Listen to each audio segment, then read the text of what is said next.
It's Do Time with Pastor Steph.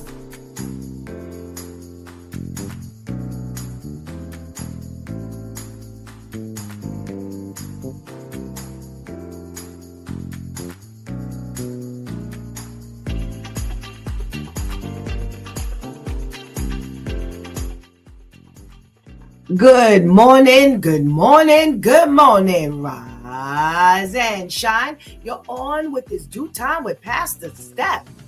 How are you this morning? That's what I like to hear. That's what I like to hear. For this is the day the Lord has made. Let us rejoice and be glad in it. So, where were you yesterday? Yesterday was Let's Talk About It Tuesday, Church Folk Day, and if you missed it, all I could do is tell you, you must go back and watch or listen to yesterday's episode.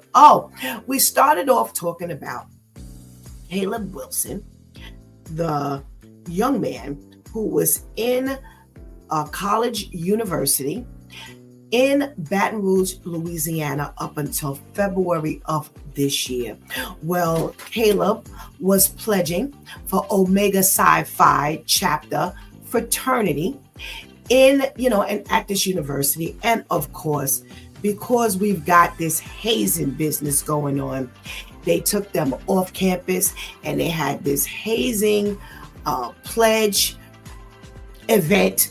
And the event was, each pledge was to take 4 punches to the chest with boxing gloves. Well, oh boy, little Caleb. I don't want to say little Caleb because he just was not this huge young man. He actually did take the punch, but the last punch sent his body into shock, and later he died from heart issues, and that sent him into cardiac arrest. Well, to make matters worse and to add insult to injury, nobody acted as though anything was wrong. They didn't call the authorities when they figured out something was wrong, and they changed his clothes and dumped him on the steps of the hospital. Well, needless to say, now they have several individuals in custody and are charging them with misdemeanor hazing as well as felony hazing charges.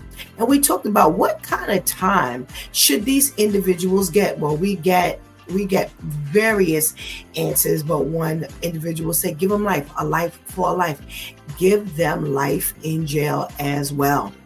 Well, in talking to our panel of pastors, one of the questions that came up was, now that these kids leave college and they go away from loving families and cling on to these fraternities and sororities where they feel like they need to belong. Hey, why do they need to belong? Why, if you come from a wholesome, loving family, do you feel like you need to belong to something, an organization so bad that you would go for this? Because they go, all kinds of hazing practices go on. This for Caleb was one thing, being punched in the chest 4 times with a boxing glove. Well, that's minor in comparison to quite of the other hazing practices that have gone on. And even that ended up being fatal. Why do they feel the need to join these organizations as well as stay when they see that, hey, you have to go through some things? What is that all about? Well, baby, that started a barrage of preaching and testifying, and oh my goodness, when I tell you, it was amazing. It brought on very personal testimonies as to what we've experienced with our children, coming from very loving families and the fact that they come from very caring and loving and nurturing families, that they are going to be involved with the things they're going to be involved with when they leave your home. They are going to be involved with whomever they decide to be involved with. Wow. Wow. And wow.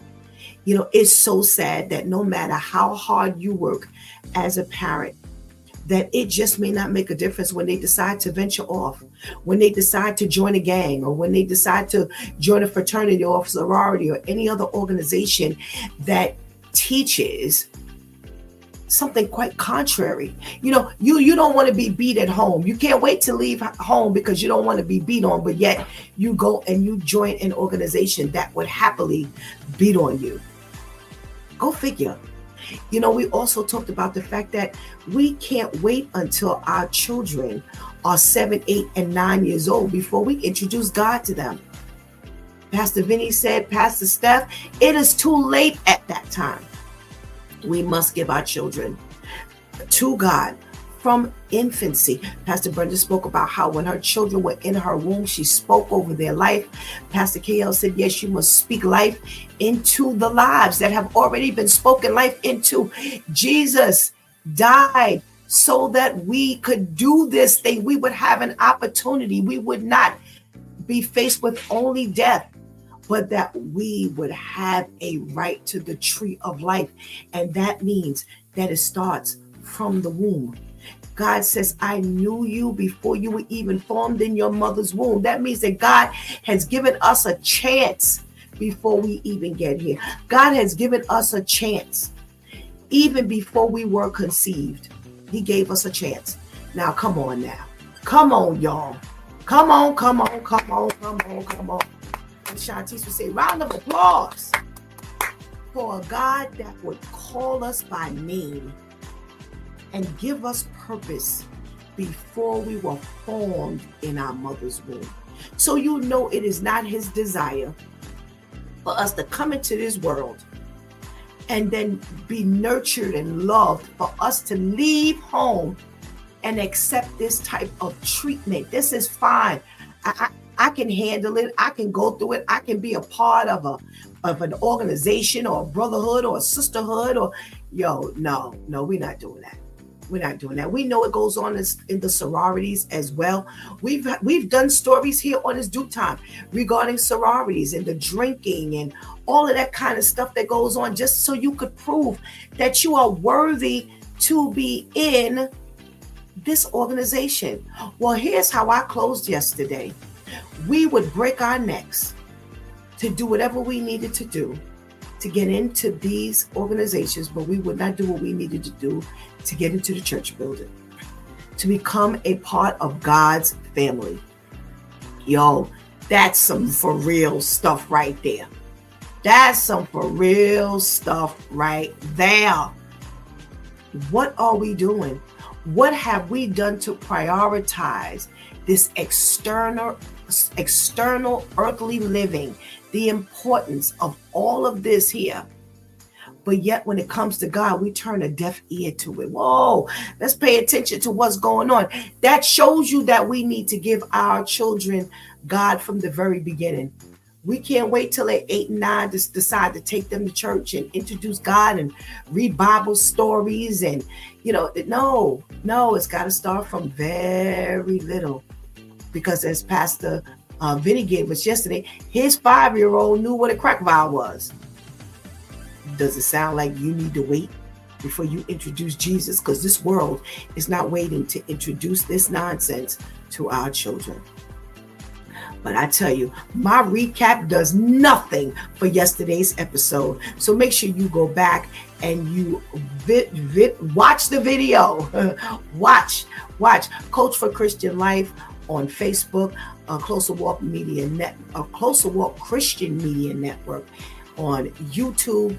If you're not tuning in from YouTube, make sure that if you cannot watch but you can listen, you check us out on Spreaker.com, Apple Podcasts, Apple iTunes, iHeartRadio, Spotify. What else? Amazon Audible.com. We are everywhere on the internet. There is no place that you can't find It's Due Time with Pastor Steph. So make sure you tell a friend. You know, I said it yesterday, our views have skyrocketed. And we thank you. Thank you so much for just tuning in. You don't know what you're going to get. And guess what? We don't know what we're going to give you each and every morning right here. But I promise you, you will not be disappointed. So make sure you tell a friend. Make sure if you have not already done so, hit that subscribe button. Hit that notification bell. Yes, it comes up on my phone. I even have the notification bell hit on my phone, on my account. So I get the reminder. Last week I was in the hospital, and every day when Shantice went live, my phone lit up. That's the kind of reminder that you want, so that even if the time is slipping by you won't miss it. All right. Well, today is Wow Wednesday, everybody. And let me tell you something. We've got a show for you today. Now, this is our last show of the week because of the holidays, and everybody's going to be traveling and, doing what they do. And we're going to give the Due Time crew a break so that they can sleep a little later. Yeah, they deserve it. They can sleep a little later. But I tell you, we're loaded up today. Ooh. First of all, we have our girl Vivian in the house. And if I know correctly, Vivian does not have to run today. So, yes, she can hang out with us. And somebody else just checked into the room. I heard the notification. So I'm hoping that means that's another voice we'll be hearing on, the long-term effect today. And we've got some guests for Wednesdays, because Wednesdays is Ladies' Day. But I'm telling you, don't go anywhere, because we got a show for you today. There's a video that is going to be very thought-provoking. Man, just get your popcorn. Yep. Pretend like this is a My 2 Cents episode. Get your popcorn, get your tea, get your coffee, get your whatever, so you can get up in this room and be ready. So go ahead and get that healthy breakfast. Go ahead and tell somebody, everybody, anybody that It's Due Time with Pastor Steph is on. And whatever you do, don't go anywhere. And if I were you, I'd pay close attention to this PSA, because Shantice has been rocking the boat with this PSAs. We'll be right back.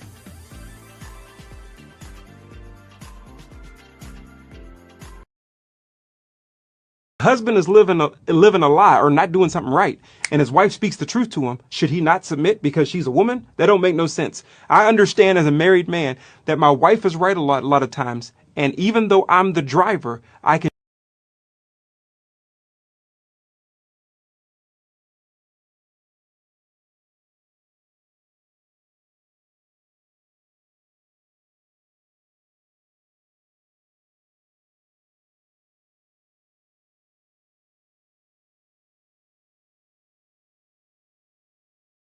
is living a lie or not doing something right, and his wife speaks the truth to him. Should he not submit because she's a woman? That don't make no sense. I understand as a married man that my wife is right a lot of times, and even though I'm the driver, I can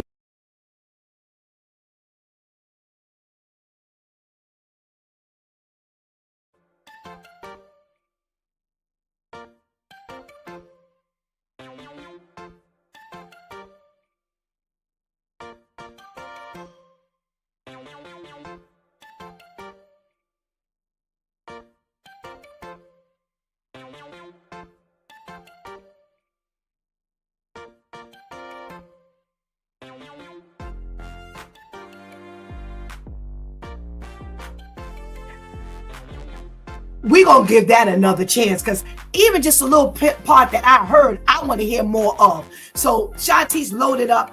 I'm thinking it's a conversation that Shantice and I had this morning already. So if she didn't listen to Pastor Steph, I'm going to jack her up this morning, because that was a good one already. Good morning. Good morning. Good morning. Good morning. It is Wow Wednesday. And do we have a Wow Wednesday ready for you? Well, Shantice already got the party started. And I want to say good morning to you. So if you're in the room, For those of you who are checking in with us for the first time, please, please, please make sure you give me a shout out, because I don't know you're in the room until you let me know you're in the room. So we're going to start off with our boy Terrence. What's up, Terrence? Good morning, my king. How are you? Thank you so much for joining us. Let's say good morning to our girl Katie. Hey Katie girl, good morning. Thank you so much for joining us. We got to check in from our boy Serge. Hey Serge, what's going on? We got to check in from our girl Tamika. We missed you yesterday, girl.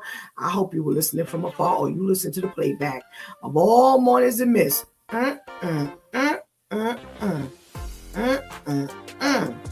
Well.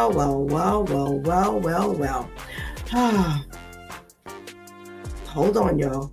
Hold on. Yeah, we got to try to get this. We got to try to get that together.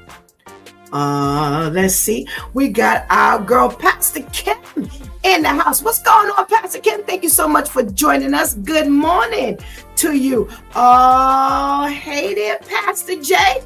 Pastor Jason's in the house.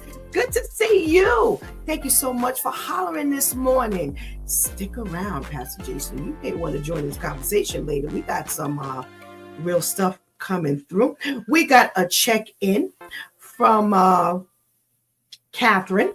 Good morning, Catherine. Thank you so much for giving me a shout out this morning and shouting out in this room. We need y'all to talk. We need you to talk. We need that algorithm to start moving.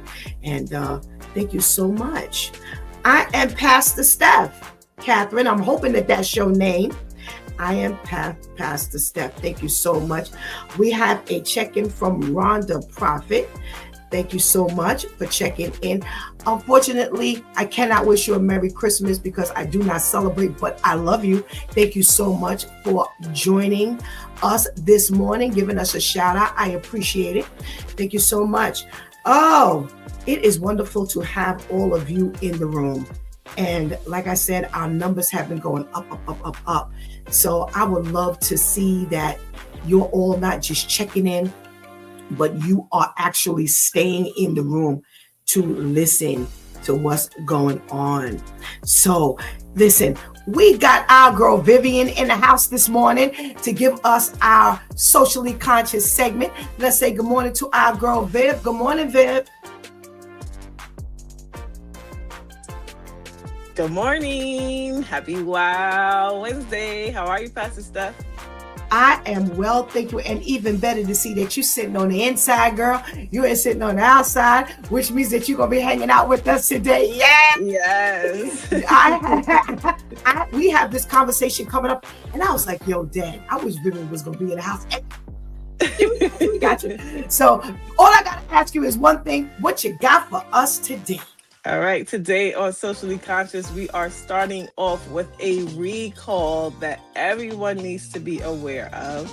They're saying the FDA has issued the highest safety warning after specific cheeses sold in New York were found to be at risk for listeria contamination.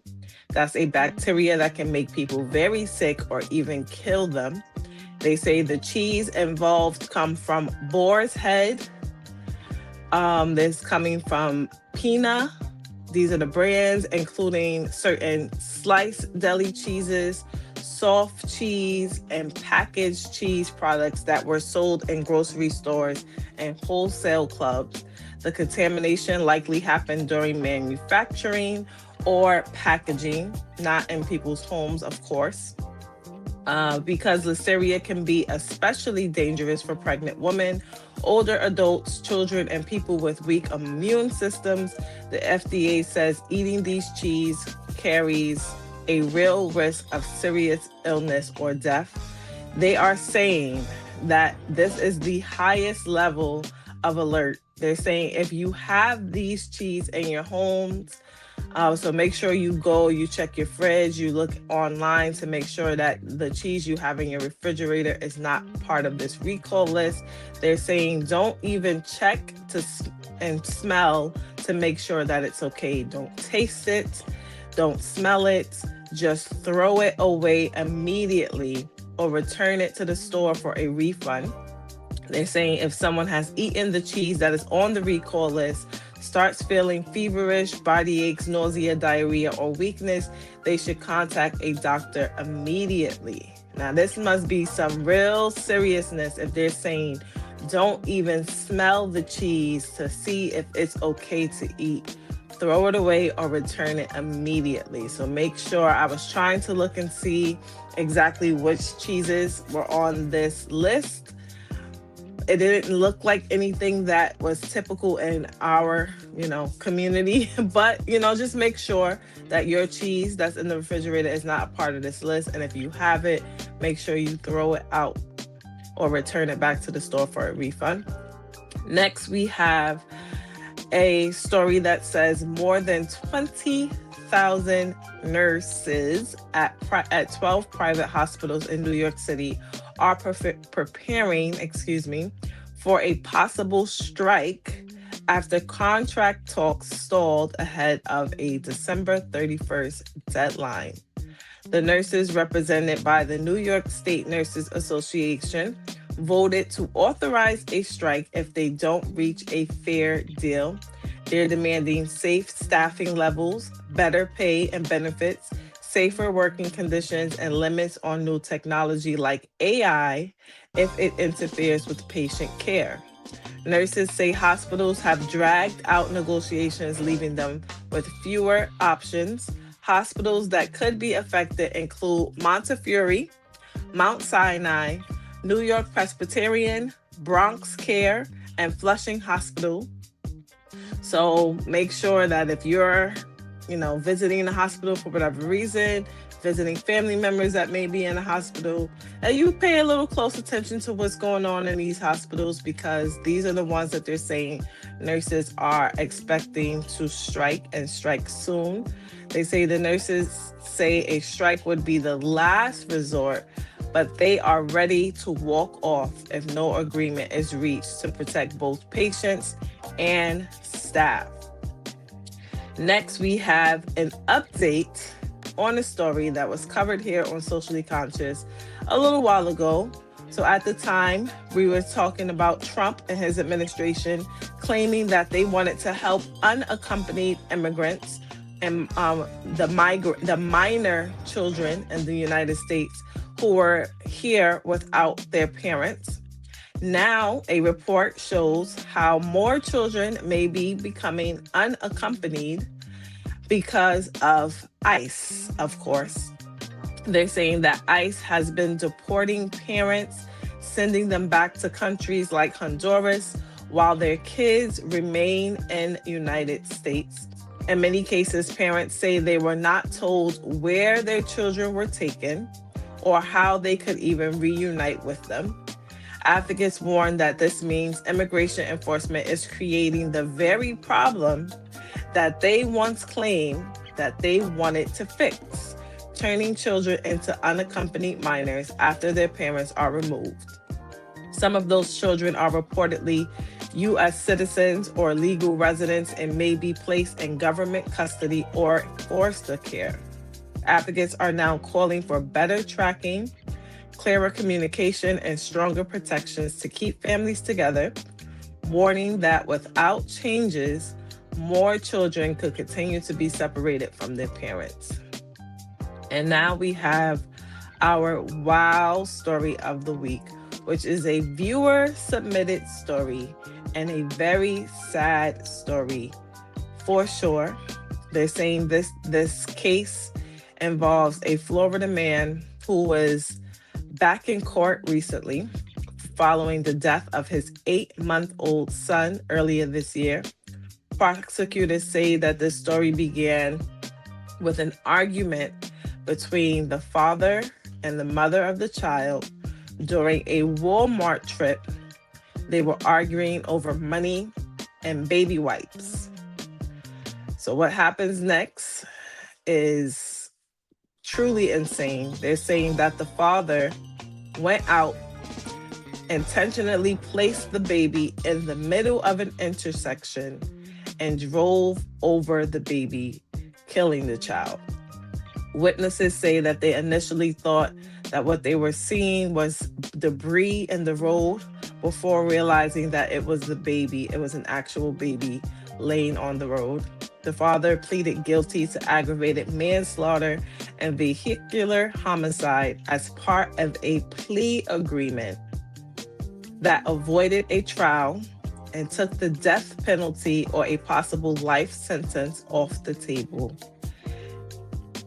Prosecutors dropped other charges because he accepted this plea deal, but the judge still had discretion on sentencing and ultimately imposed 30 years in prison, which was more than what the defense asked for, even more than what the prosecutors requested.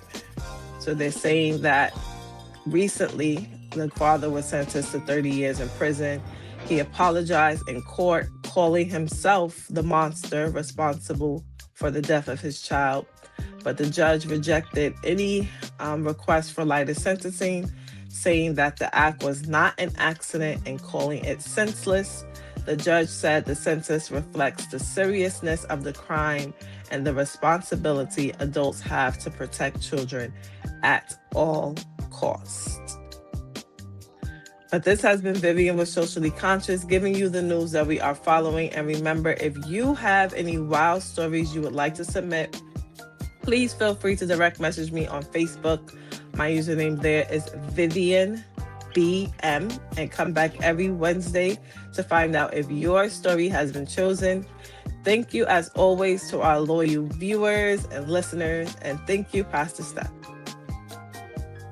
Thank you, Vivian. Whoa, whoa, and whoa, whoa, whoa. Whew, child. Yes. Okay, thank you so much. So what we're going to do is, to expedite time, we're going to do a couple of things. We're going to pull on out some of our special guests for today. So I'm going to cover a few of these, but what I would like you to do is to give us that recall again, because I'm not going to go in the round for that. So Shantice, get ready to load up, you and Anika. Good morning. I did not give the morning shout out to our ladies who make sure we're always humming and running each and every morning. Thanks to our girl Shantice. Hey Shantice, good morning. And thank you to our girl Anika. Thank you. Anika's going to play the video, so please get that PSA video loaded up for us. Vivian, please give us one more account and advice for that recall about the cheese, in case anybody missed it. Yeah, so there is a recall on cheese. They're saying that this is the highest safety warning for a recall possible. The cheese involved are coming from Boar's Head, Ambriola, Members Mark, and Pina cheeses. They say it includes sliced cheese, soft cheese, packaged cheese, and shredded cheese. They're saying if you have any of these brands in your refrigerator, in your home, do not open it, do not smell it to make sure that it's okay, do not taste it to see if it's okay to eat. If you have it in your refrigerator, throw it out immediately or return it back to the store for a full refund. They're saying that it is contaminated with listeria, which happened most likely during the packaging of the cheese. So if you have any of these cheese, again, that's from Boar's Head, Ambriola, Members Mark, and Pina, any of these cheeses, sliced, deli cheeses, soft cheeses, packaged cheeses, shredded cheeses, any of these from these brands, throw them out or return them to the store immediately for a full refund. All righty. Thank you. Thank you so very much. Ooh, y'all got to watch out for your food. So this is one of the only recalls we've ever gotten where they told you, like you said earlier, Vivian, they said, don't even bother. Just throw the thing in the garbage or return it back to the store. It's definitely not worth, trying it out. So thank you so much for giving us that repeat. Oh, we got a video that Shantice was trying to play this morning for our PSA. Please, if we can get that PSA, I don't want to miss it. It sounded so good and intriguing. Let's see if we can get it played now. Living a lie or not doing something right, and his wife speaks the truth to him, should he not submit because she's a woman? That don't make no sense. I understand as a married man that my wife is right a lot of times, and even though I'm the driver, I can choose to submit to the guidance she's given because it's gonna take us in the right direction. Husband is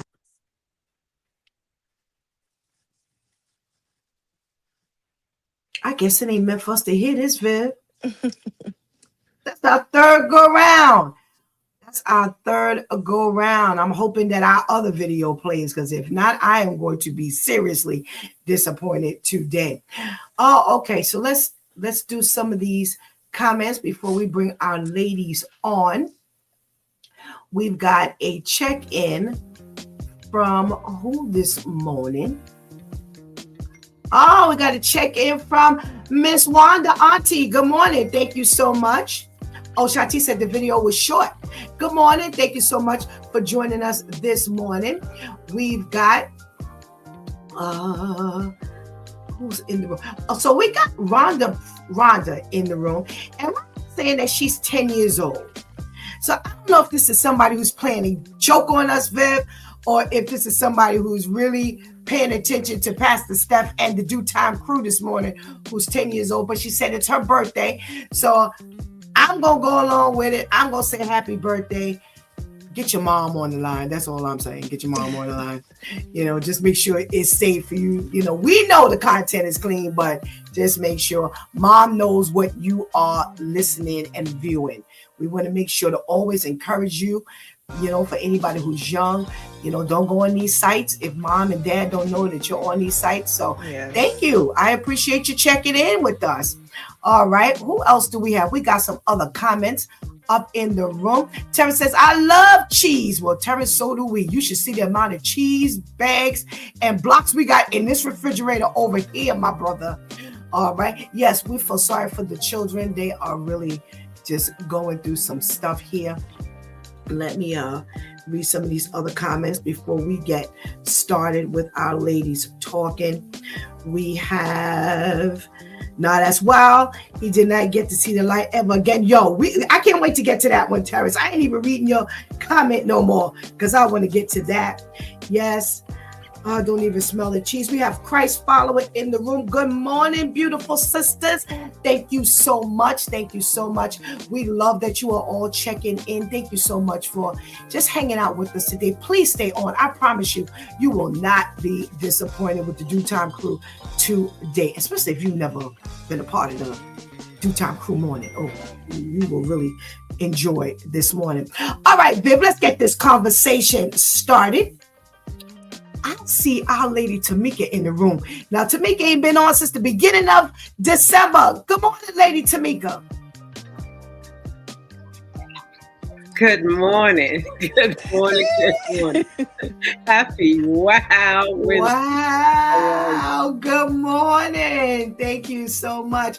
Good morning. Christ follower says, I'm new. Well, thank you.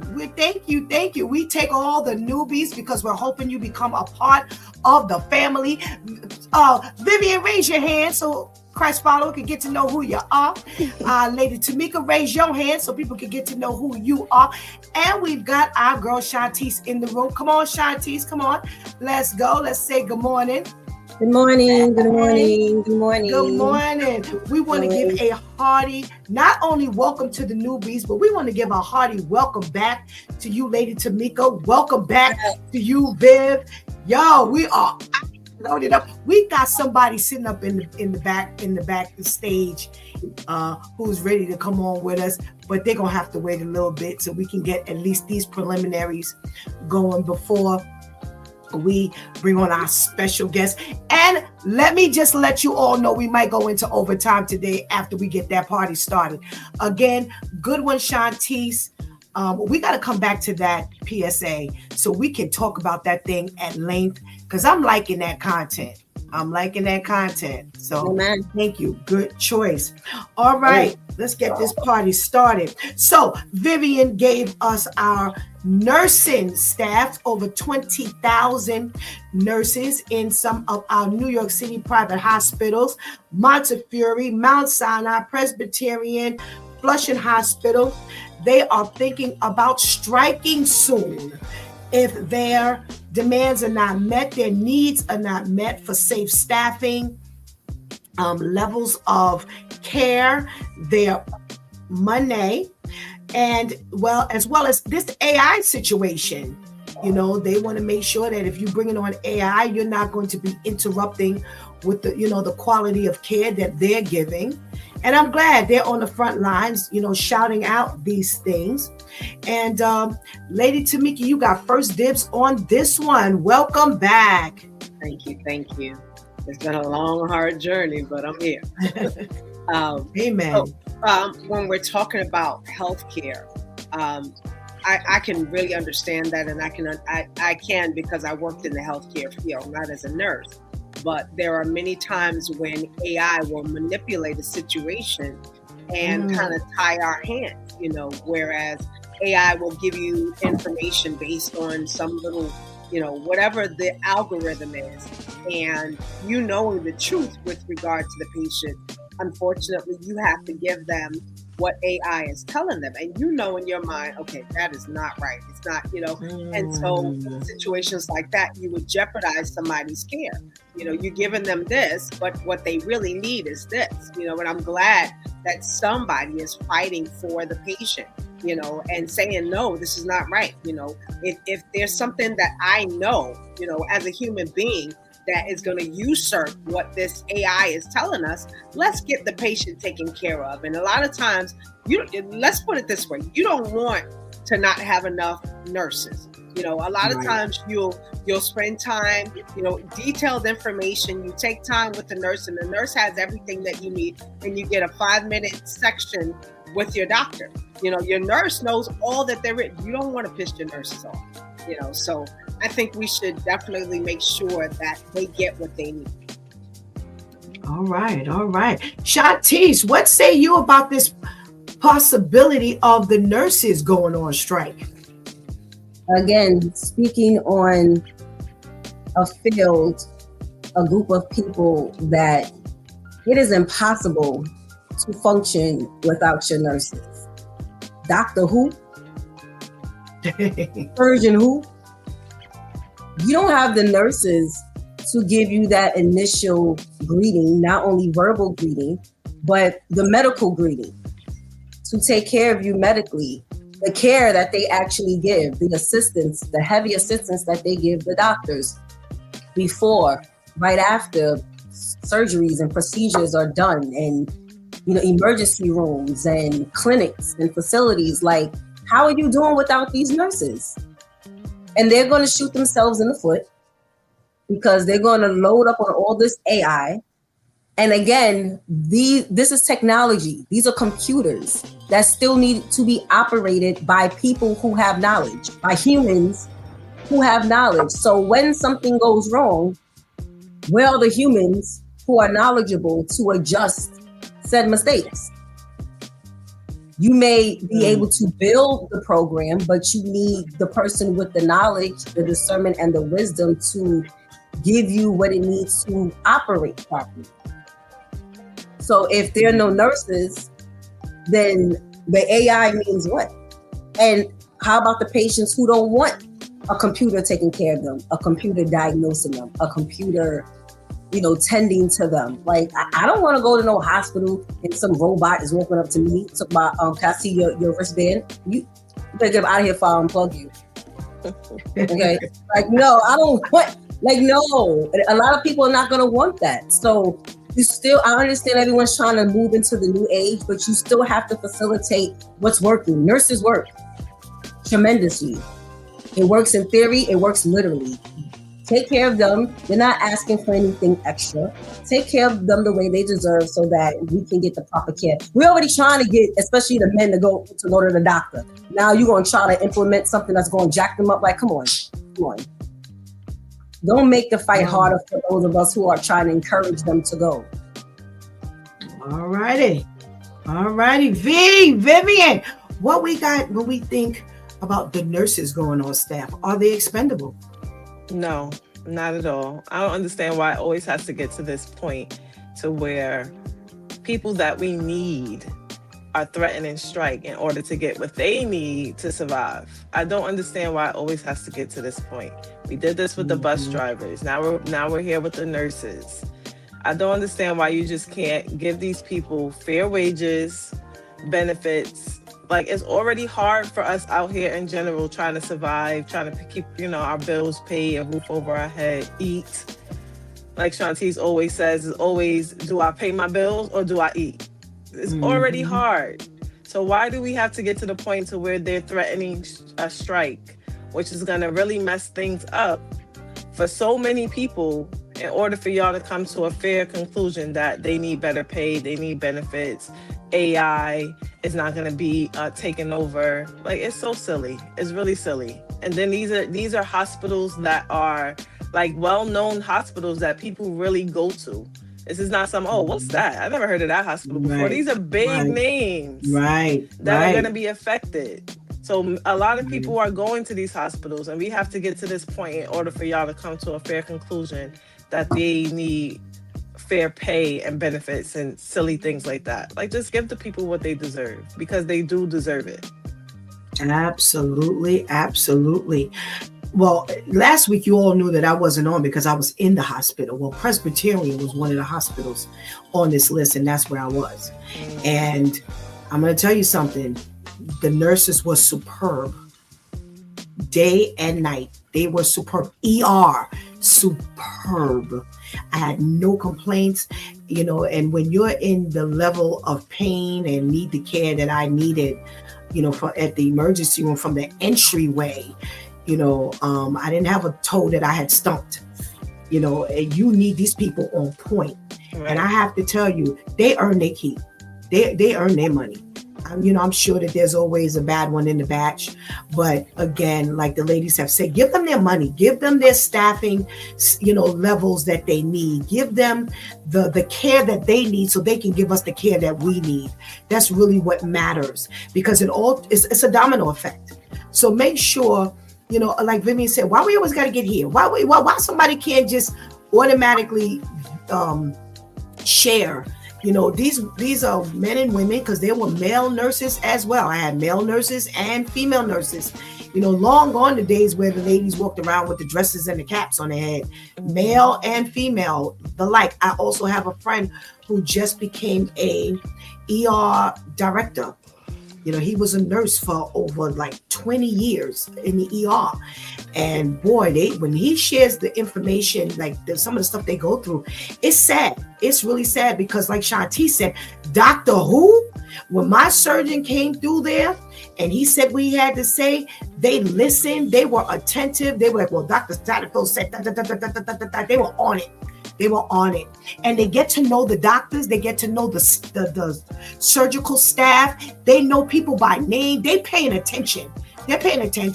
And they don't fall through the cracks. If you need stuff, it was really amazing. It was an amazing experience to have when you're sick. So come on, give these people what they need so we can, benefit. Forget this AI garbage. AI is good for certain things, but this area, nah, we can't play with this. We can't play with this. Ladies, for time purposes, I'm going straight down to our wow story. Oh my goodness.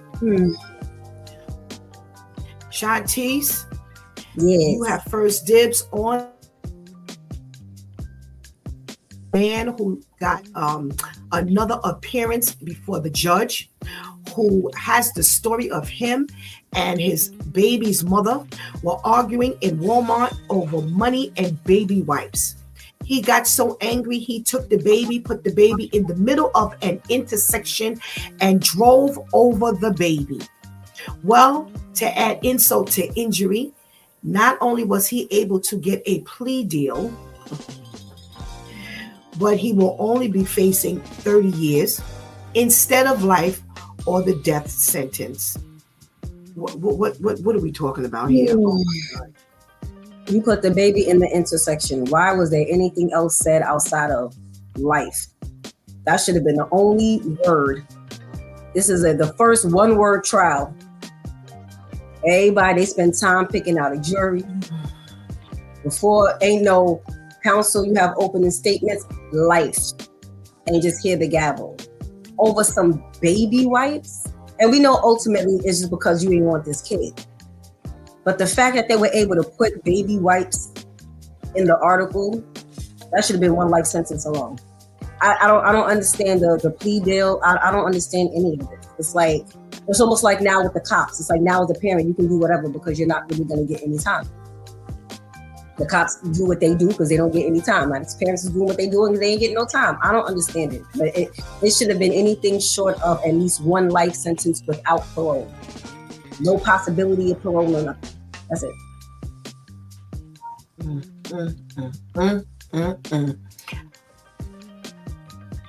Oh, interesting. Boy, you about to set this room up. Good morning, Brian. Thank you for joining us. Maybe you trying to bait the women on the panel. But Brian says you got to blame the woman for the cause of that. Well, interestingly enough, you stick around because we got a video for you, Brian. Thank you for your comment. Thank you for joining the show. V, he says he apologizes. He apologizes. He's the monster. That's why I'll take the plea deal. It's disgusting. It's really disgusting. Why was there even a plea deal offered? I don't get it. I don't understand the justice system at all. It's not like he could have said it wasn't him. They must have video. They obviously had witnesses that can attest it was him. I saw him put the baby in the roll, get in the car, turn it on, put it why is there even a plea deal offered? I don't get it. There should have been no conversation. You did it. You admit to doing it. Life. Like, I don't get it. I don't get it. It's nice that he was able to show remorse. Good for you and your consciousness and possibly your salvation. But no, there should have been nothing offered. Nothing offered. And good for the judge that he didn't listen to either one of the lawyers who were trying to get a lighter sentence. Oh my For God. what? For what? That I don't understand it. Again, we talk about how these lawyers fight for just the evilness at the end of the day. Why are you even asking? This man intentionally put the baby in a roll and drove over the child. He ain't put the baby there and leave it. He intentionally drove over the child and you're asking for a lighter sentence?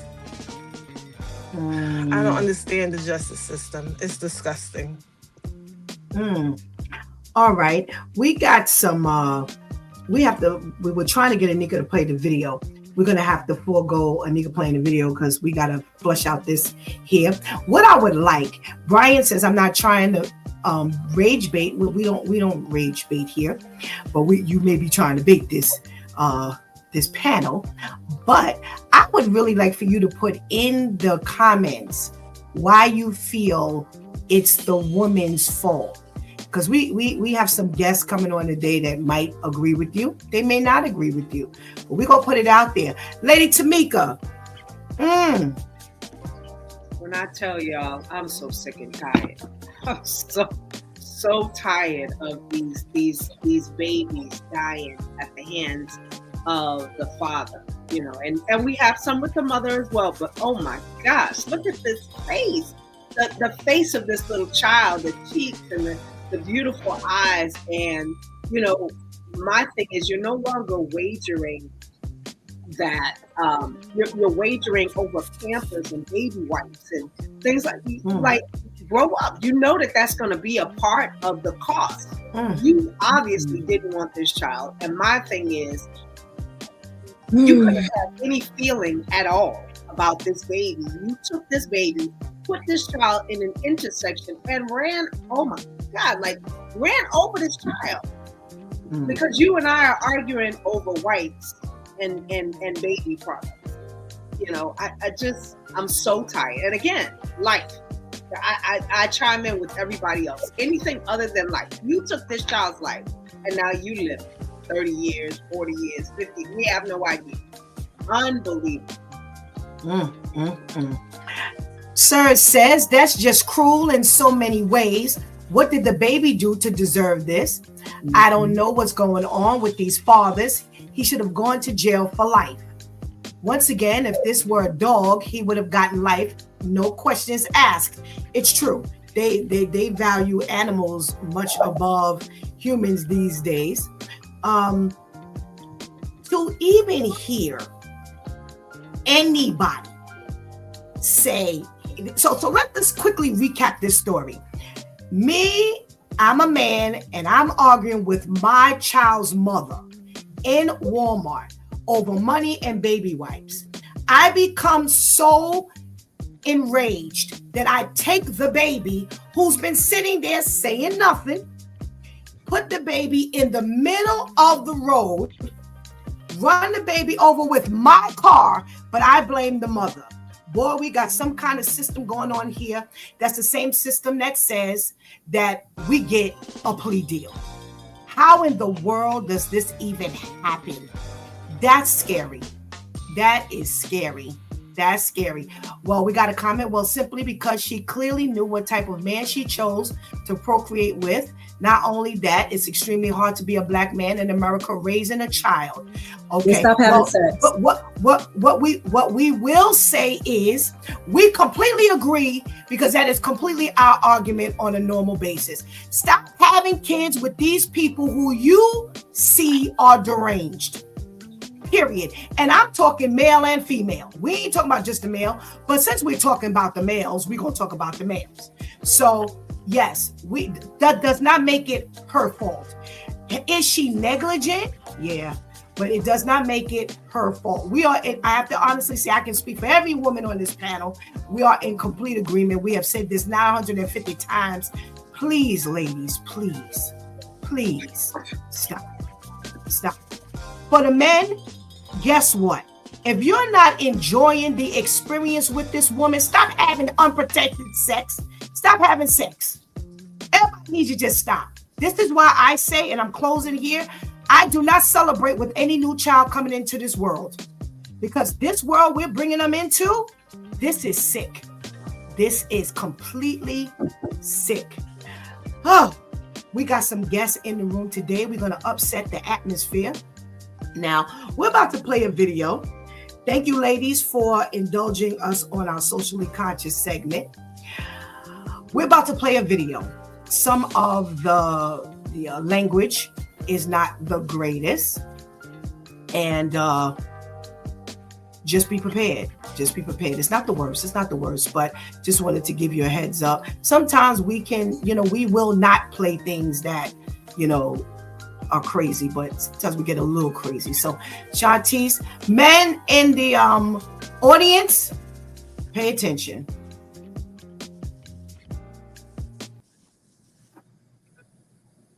If a woman was to have 5 kids by 5 different men and she can't afford it, they're going to give her food stamps, WIC, Section 8, welfare, child support. Government's going to give her everything that she needs. If a man has those same 5 kids by 5 different women and he can't afford it, they're going to put his black ass in jail. Why would you put the nigga in jail? You need to put the nigga in a job. So you mean to tell me that you're going to put him in jail because he can't pay child support, so while he's in jail, he's going to fall behind more on child support instead of putting him in a job? But you won't put her in a job, you just give her everything. So you didn't want the money, you just wanted the nigga in jail? You still not getting child support? Hello? What if the government say that you got to have a job for you to get those benefits y'all make? Oh. Destination, one in the nation. But let me get this straight. If a woman was to... Okay. Wow. Very interesting. Very interesting point of view. And we got our men in the room, our due time men in the room. But before we get there, let's give some of these comments. Not trying to be racial from Serge, not trying to be racial, but if that was the other side of the fence, then that man would have seen life. Okay. Brian says that's such a biased blanketed statement. Why would you say stop having sex?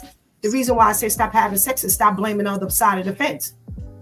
Stop blaming the other side of the fence. We all do stupid stuff, men and women, and everybody's walking with their eyes wide open and they're making the same decisions.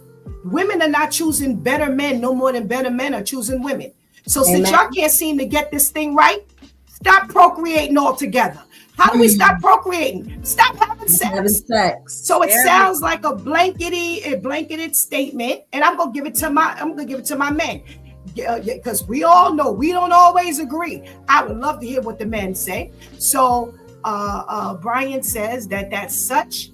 Clearly, we know women never take accountability, which is not true here on this channel. So I advise you, Brian, to just kind of hang out with us so you can kind of hear how we smash everybody who just does not do smart things. We are not women, we're not men. We are pro-right. So hang out with us. Just hang out with us. All right. Well, who's the first one in the room? We had our Pastor Jeff just sitting by waiting. Hey, Pastor Jeff, what's going on? Good morning. Good morning. Good morning. How you doing? How are you? All right. How are you? Oh gosh, Pastor Jeff is on today. Good. So Pastor Jeff, before we go to our video, because we're going into overtime today, y'all. So I advise y'all, if y'all off for the early holiday break, then hang on in with us, because we're not gonna make no 9 o'clock. That ain't gonna happen. All right. So Pastor Jeff, we have in this room, we have where this situation, you heard the story Vivian gave this morning, and we have one of our viewers who was saying, listen, this man did this because it's the woman's fault. So I said, well, why is it the woman's fault? He said, because, we choose the wrong men. So when we choose the wrong men, we leave ourselves vulnerable and available to have this happen in the first place. So my question becomes, what do you say? Do you say it's the woman's fault that this man actually got that angry that he took the baby and put the baby in the middle of the street and drove over the baby with his car? Yeah, I think I'm going to blame it on the woman. Okay. And there is some fault on the woman's part, which is there probably were signs that this guy was crazy to begin with. He loses his mind when he gets angry. And she should have seen those signs, definitely. All right?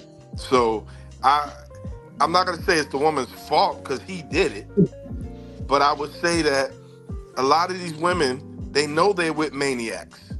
They know they're with idiots, okay? And they continue to stay in that relationship, leave their children unsafe in that relationship, and should get out of that relationship.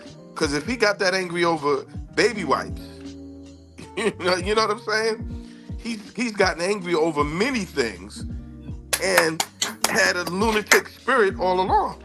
So that's, it's not going to put it on the woman where it's her fault that baby's dead, but technically that woman seen them signs way before that and put that child in danger way before that. And you know what, Pastor Jeff, I'm glad you clarified that at the end. Because see, Brian was I'm sure he's over there with his pom-poms right now. He's talking about, I told y'all. Right.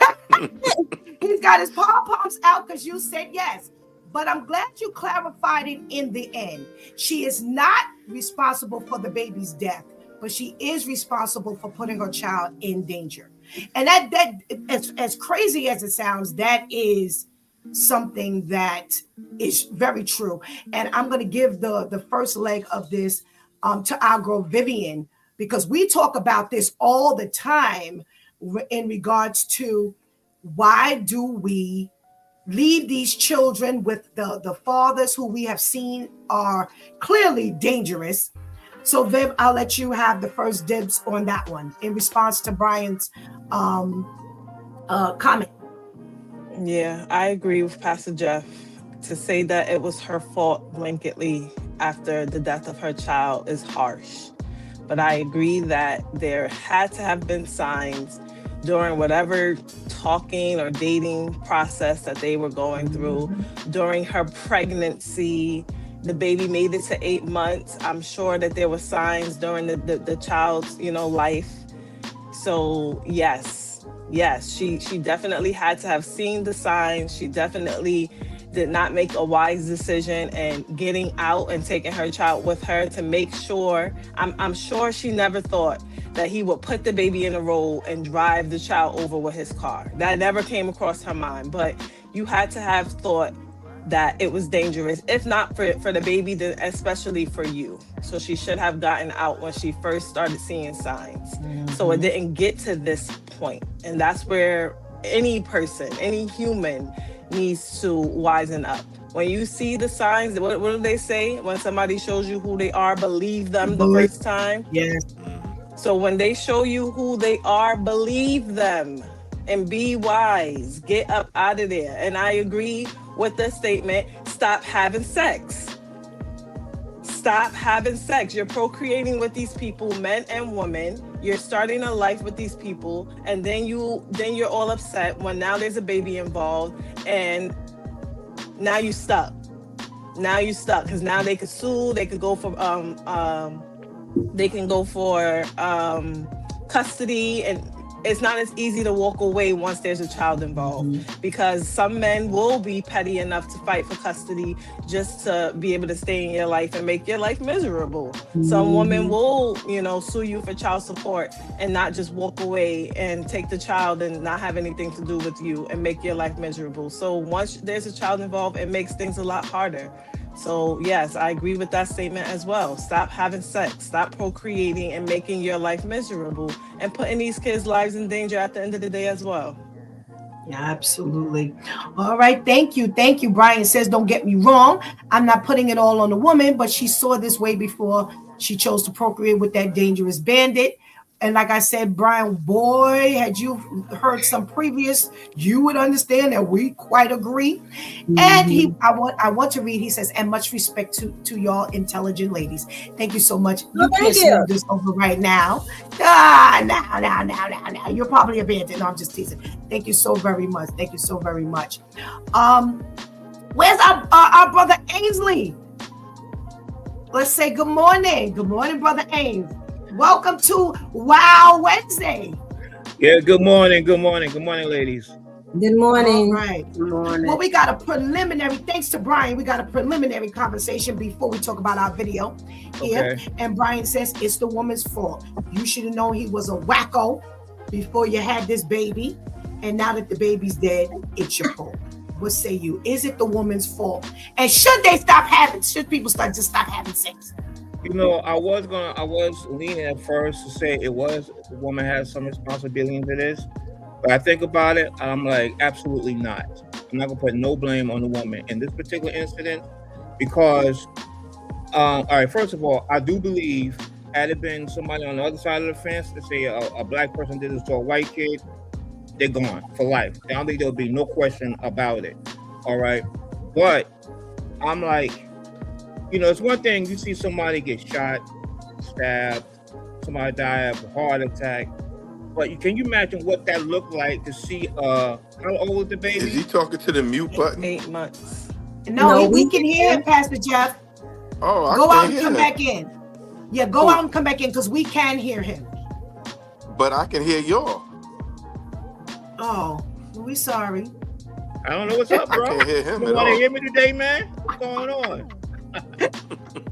Go out and come back in anyway, Pastor Jeff. That's because the men have no business on Wild Wednesday. All right, Ains, go ahead. Yeah, I mean, you said that the baby was how old? 8 months old. 8 months, yes. Can you imagine what that scene looked like? An 8-month-old run over by a car. What that looked like? The mentality of somebody doing that is not normal. That is like a crazy level of demonic. You want to do some crazy harm. That, to me, you can't fathom somebody doing that. As one thing, I can see the man. He's like, okay, he's looking at the baby is the problem. The baby is with the mom. It's this, that, and another. But to do that is totally out of any context of reasonable, and whatnot. I think nobody can foresee somebody doing that. So I can't really blame her. And the baby is young. I mean, you don't know how long they was going together. I'm going to presume it's very, very short. A very short period of time. And I think nobody can predict something like that. But to me, I think no matter how long he got in jail, I don't care if it was 2 years. When he goes in, that's his life. To me, it don't matter what the sentence is. Once you go in, I don't care if it's 4 years. That 4 years is going to be complete hell. If there's a code, babies, kids like that, that ain't going down like that. So to me, 30 years, it don't matter what the time sentence is. He's going to get his while he's inside. He probably won't make it out. So to me, the time difference don't make a difference. He gone. Okay. I got a question. Brian says, and please stop saying stop having sex. Just simply choose better mates and significant others. Brian, we've said that already. We've said 900 times, choose better people. So now we're at the point where we're saying stop having sex. Brother Ainsley, how do we face that? What does they say? Prevention is better than medicine? Yeah, prevention is better than cure. I always say cure, like that. Thank you. All right. So I had a deep conversation with an ex of mine, and basically, just to be transparent, I had to be kind of, I apologize. Basically because it's like, I didn't go, when you don't do things God's way, that's when problems happen. First of all, as a man, you should make sure you're financially together, yourself, number one. Number two, then you make sure your relationship with whoever is going to be, that is secure. You get married, and then you have kids. So obviously, this is totally out of order. He got kids, but he ain't. If you got to worry about money for some baby wipes, you ain't. This was out of order. So anytime we do things out of order, stuff is going to go wrong. Thank you. Thank you. That's the biblical way. So once you do it outside of those steps, there's going to be some problem. There's some repercussions because of that. All righty. Thank you so much, Brother Ainsley, because I know Brian must think we just out of our picking minds over here. All right. Thank you so much. All right. Lady Tamika, what say you? So again, with regard to that, okay, so let me go with Brian's statement. One of the things that we noticed in relationships is ain't nobody waiting. You look at a lot of times what ends up happening is you get enchanted by the way the person looks. You're not asking questions. There's a whole lot of details that are missed. There are a lot of flags that are waving in your face and you don't see it. And so plenty of times, we have said, okay, be cautious, be aware, but you're so busy trying to get into bed that now we fighting. Okay, she decided she wanted Huggies. Huggies we know is kind of pricey.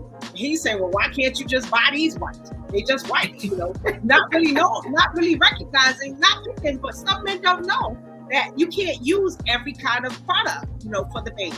Because there's diaper rash and all types of things. And I guarantee you that's what happened. She decided to go, this is maybe her first baby. And she decided, let me get these. Let me get the name brand stuff.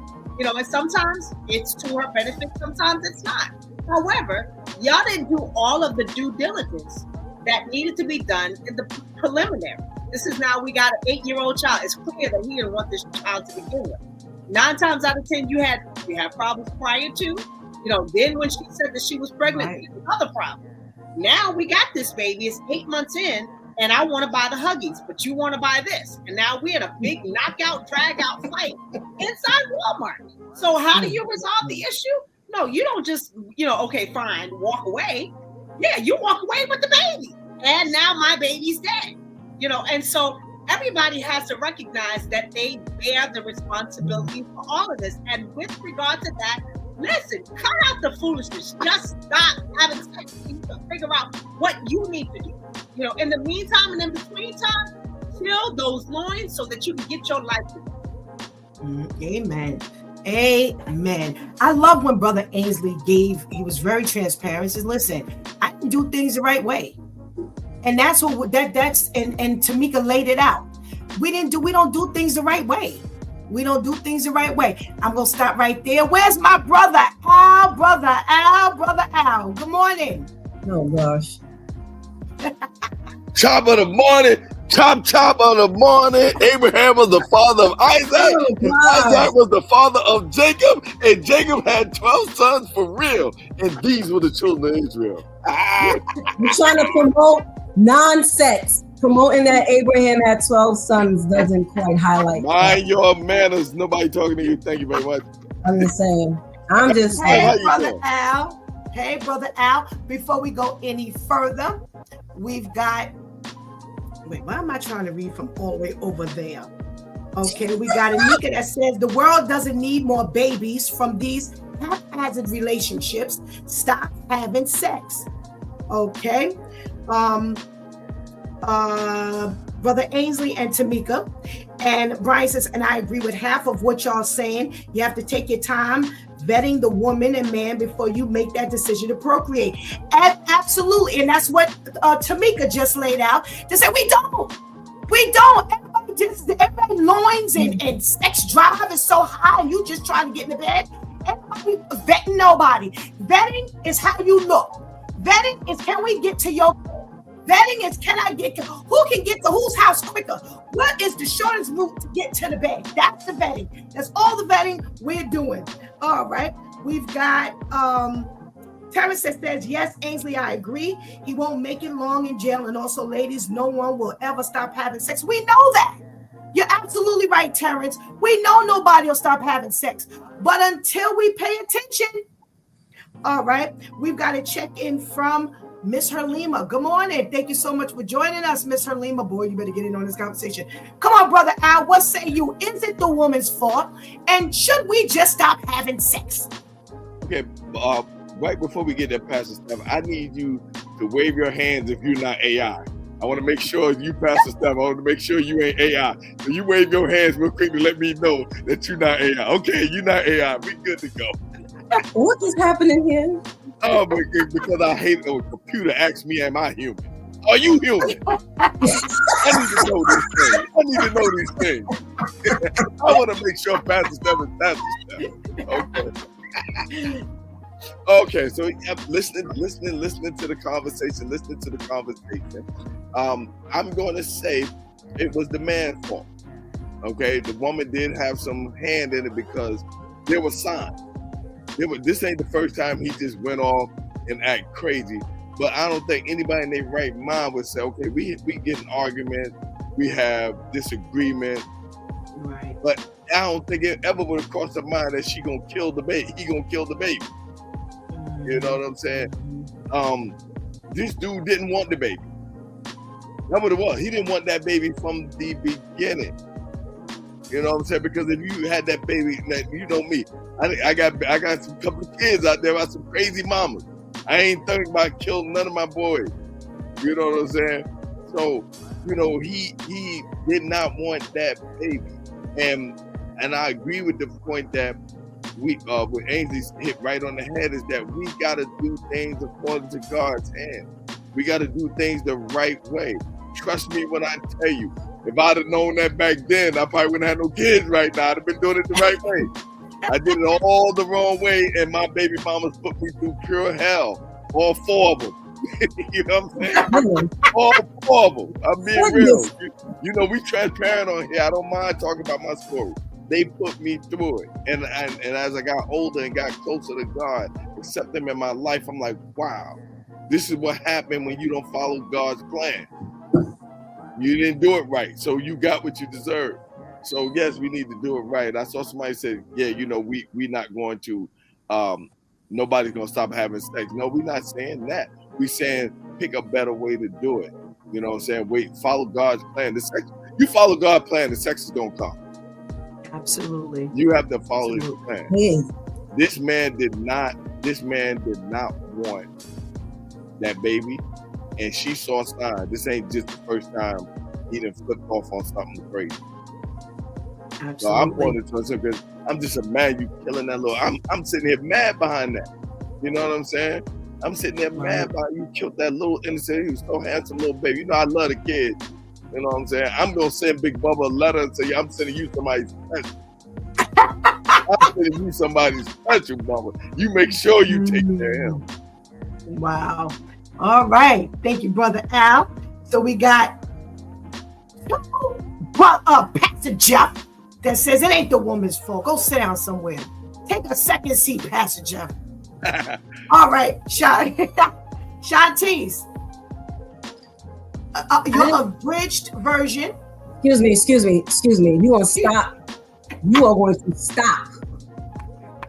Make sure she ain't AI either. You are going to stop hindering I believe this ain't what God gives me to say. I ain't no AI. I would just like to highlight the fact that she was arguing with someone about something that was a necessity for the child. When you find yourself arguing about food, everybody got to eat. When you find yourself arguing with people about air, everybody got to breathe. When you find yourself arguing about stuff like walking, if you got feet, you got to walk.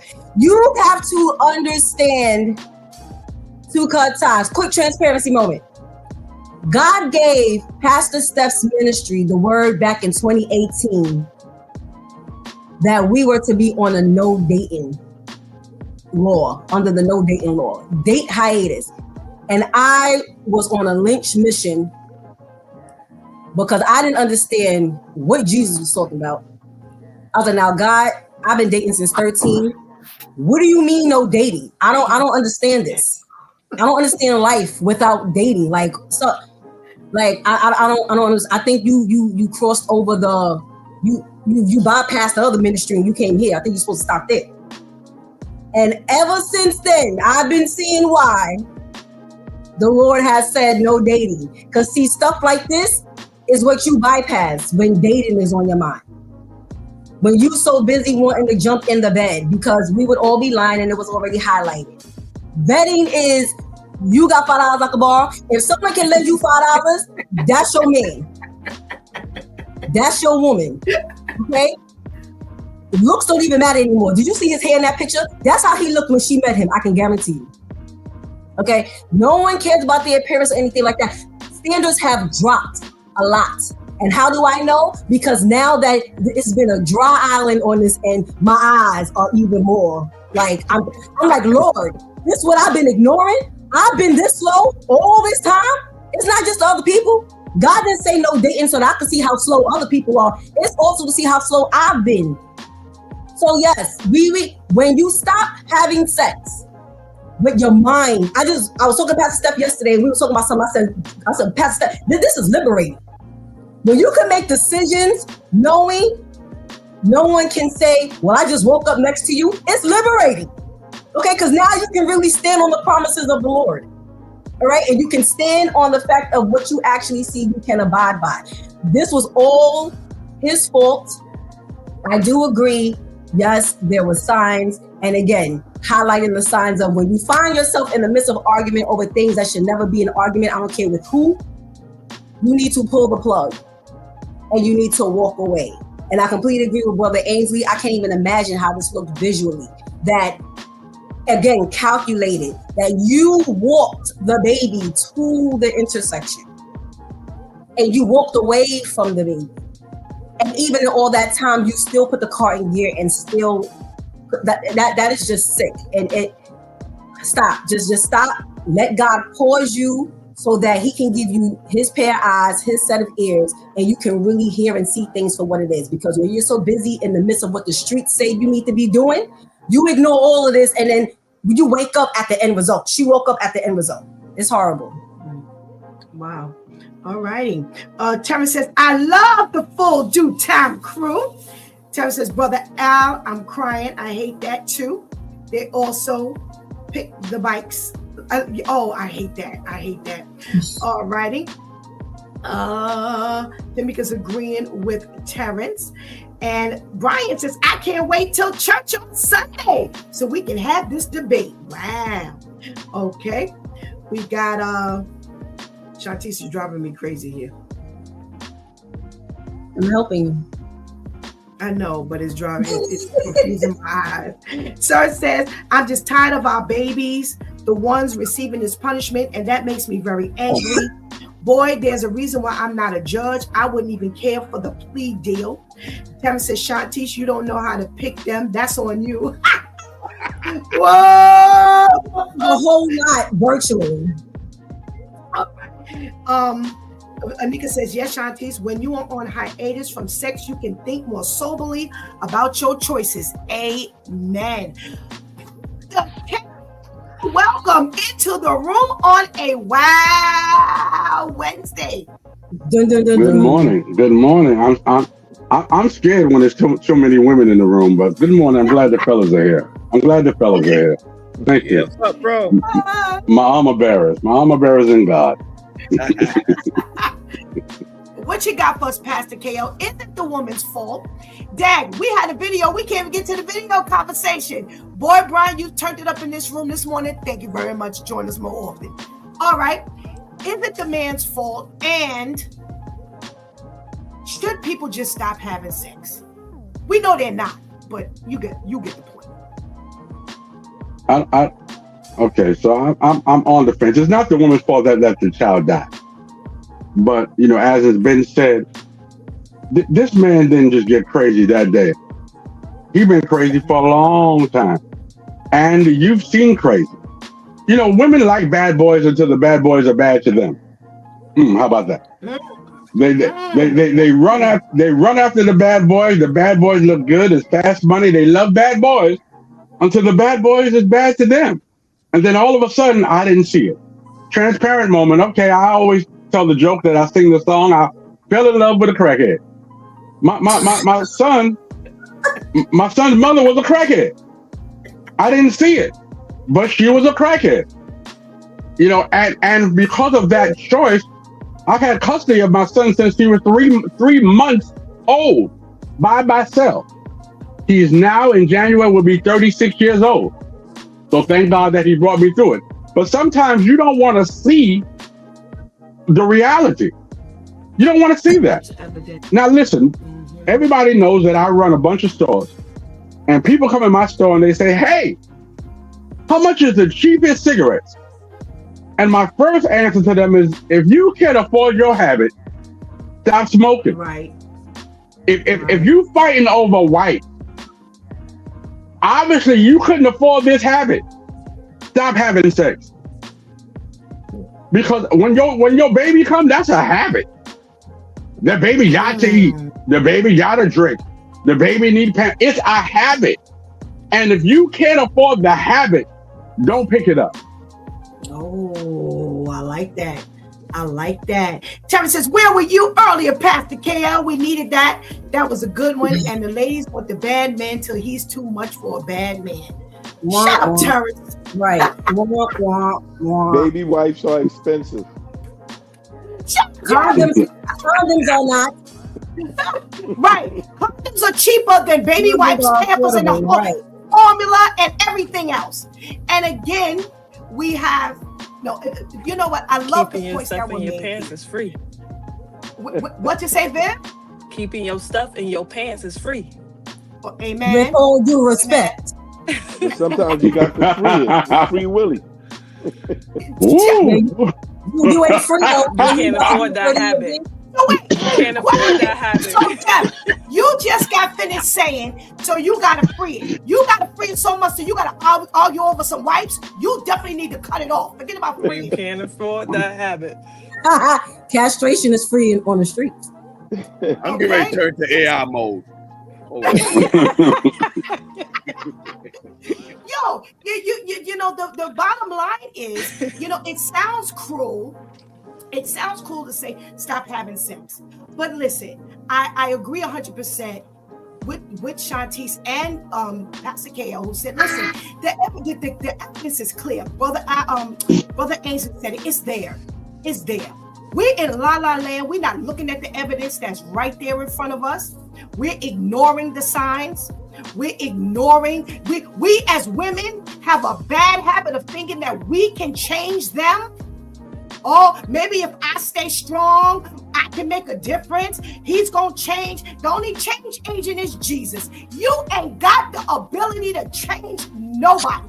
So therefore, you are now on the losing end when you see all these crazy signs, crazy, deranged signs, and you think that if you hang around and you keep bringing it the right way, he's going to be different. He's going to be who he is.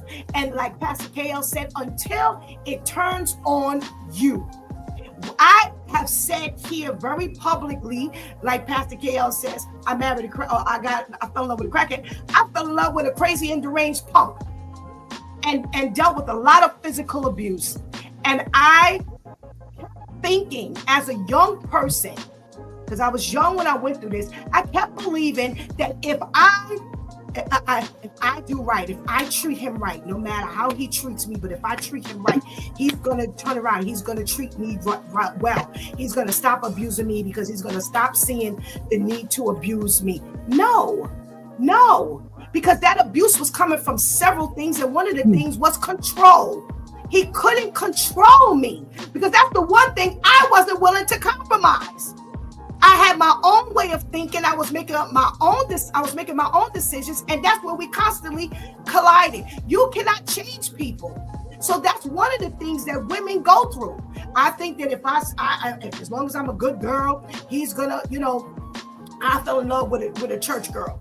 It doesn't work. Nope. It doesn't work. And because of that, we hang around way too long. We see the red flags. Forget about red flags, the sirens and everything else is going off. But we ignore that kind of stuff. And here we are. With you putting the baby in the middle of the street. And the reason why I say no, I cannot blame the woman. Can't blame her for being negligent and sticking around. Absolutely. She should have left a long time ago. Haven't been there. Saying it, being honest, yes, she should have left a long time ago. However, I do agree in the room that says ain't nowhere in the world she would ever possibly believe that he would do something heinous like that. You never know how crazy is until crazy acts. I don't think he meant to run the baby over though. Jeff, stop talking, please. Please. No. I read the story. I really believe he put the baby in the road, but he was out of his mind and he just drove off. Because that's what, when I read the story, that's what he kind of said. It was not my intention to run the baby over. Beating off and out of his mind. So the crazy part was he put the baby in the road, and then he didn't, even think about it. Just drove. So it's a possibility he didn't mean to run the baby over. He was out of his mind. And I mean, y'all get mad at me if you want, but when I read that story, that's kind of what I got. I think you're too confused to get mad. Yeah, and a lot of people get angry, they black out. They ain't thinking about nothing else. So that's part of the reason why they offered the plea deal. Can somebody find me a Bible verse that says we black out when we get angry? Can somebody please find this? I know people that black out when they get angry though. I don't care what we claim we know. I'm asking. Can somebody tell me that this is real? Please tell me if this is real. I really don't, and I don't mean no disrespect. I'm not interested in somebody, I blacked out and all of this kind of stuff. I want to hear if this stuff really, because see, there is no logic to me that says I put a baby in the middle of the road, I get in my car, I drive over the baby. So when you blacked out, what did you see? You didn't see the baby? So why you didn't drive left and not drive over the baby? Why didn't you veer right and not drive over the baby? How do we put a baby deliberately in the middle of the street, but we do not intend to run over the baby? How does that even work? Right. So here's what happens. So I got behind the wheel of the car. Do I not? And I put the car in drive. I put my foot on the gas pedal, but I don't mean to drive. Is that equivalent to that? Is that what's happening? I'm not being funny. I'm asking. Pat, can I give one of my stories real quick? Oh Lord, yes you can. Yeah, it's in effect.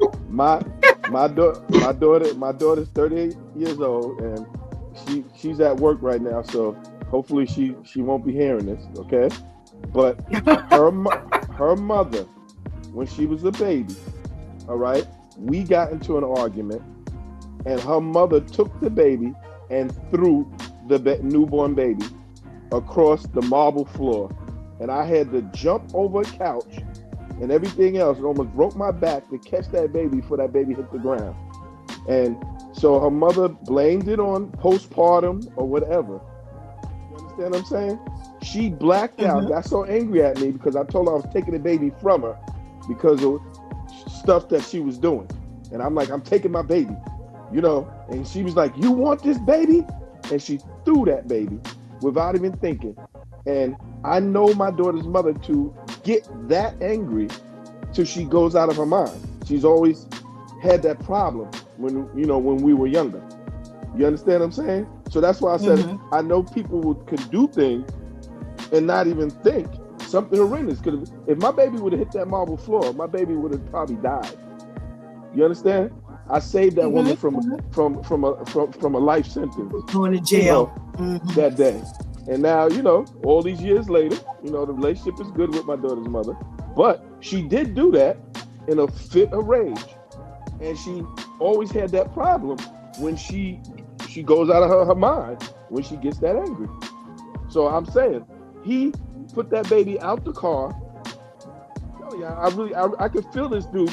He got so angry he's gonna leave the mother and the baby out on the street. So he put the baby out and he just drove.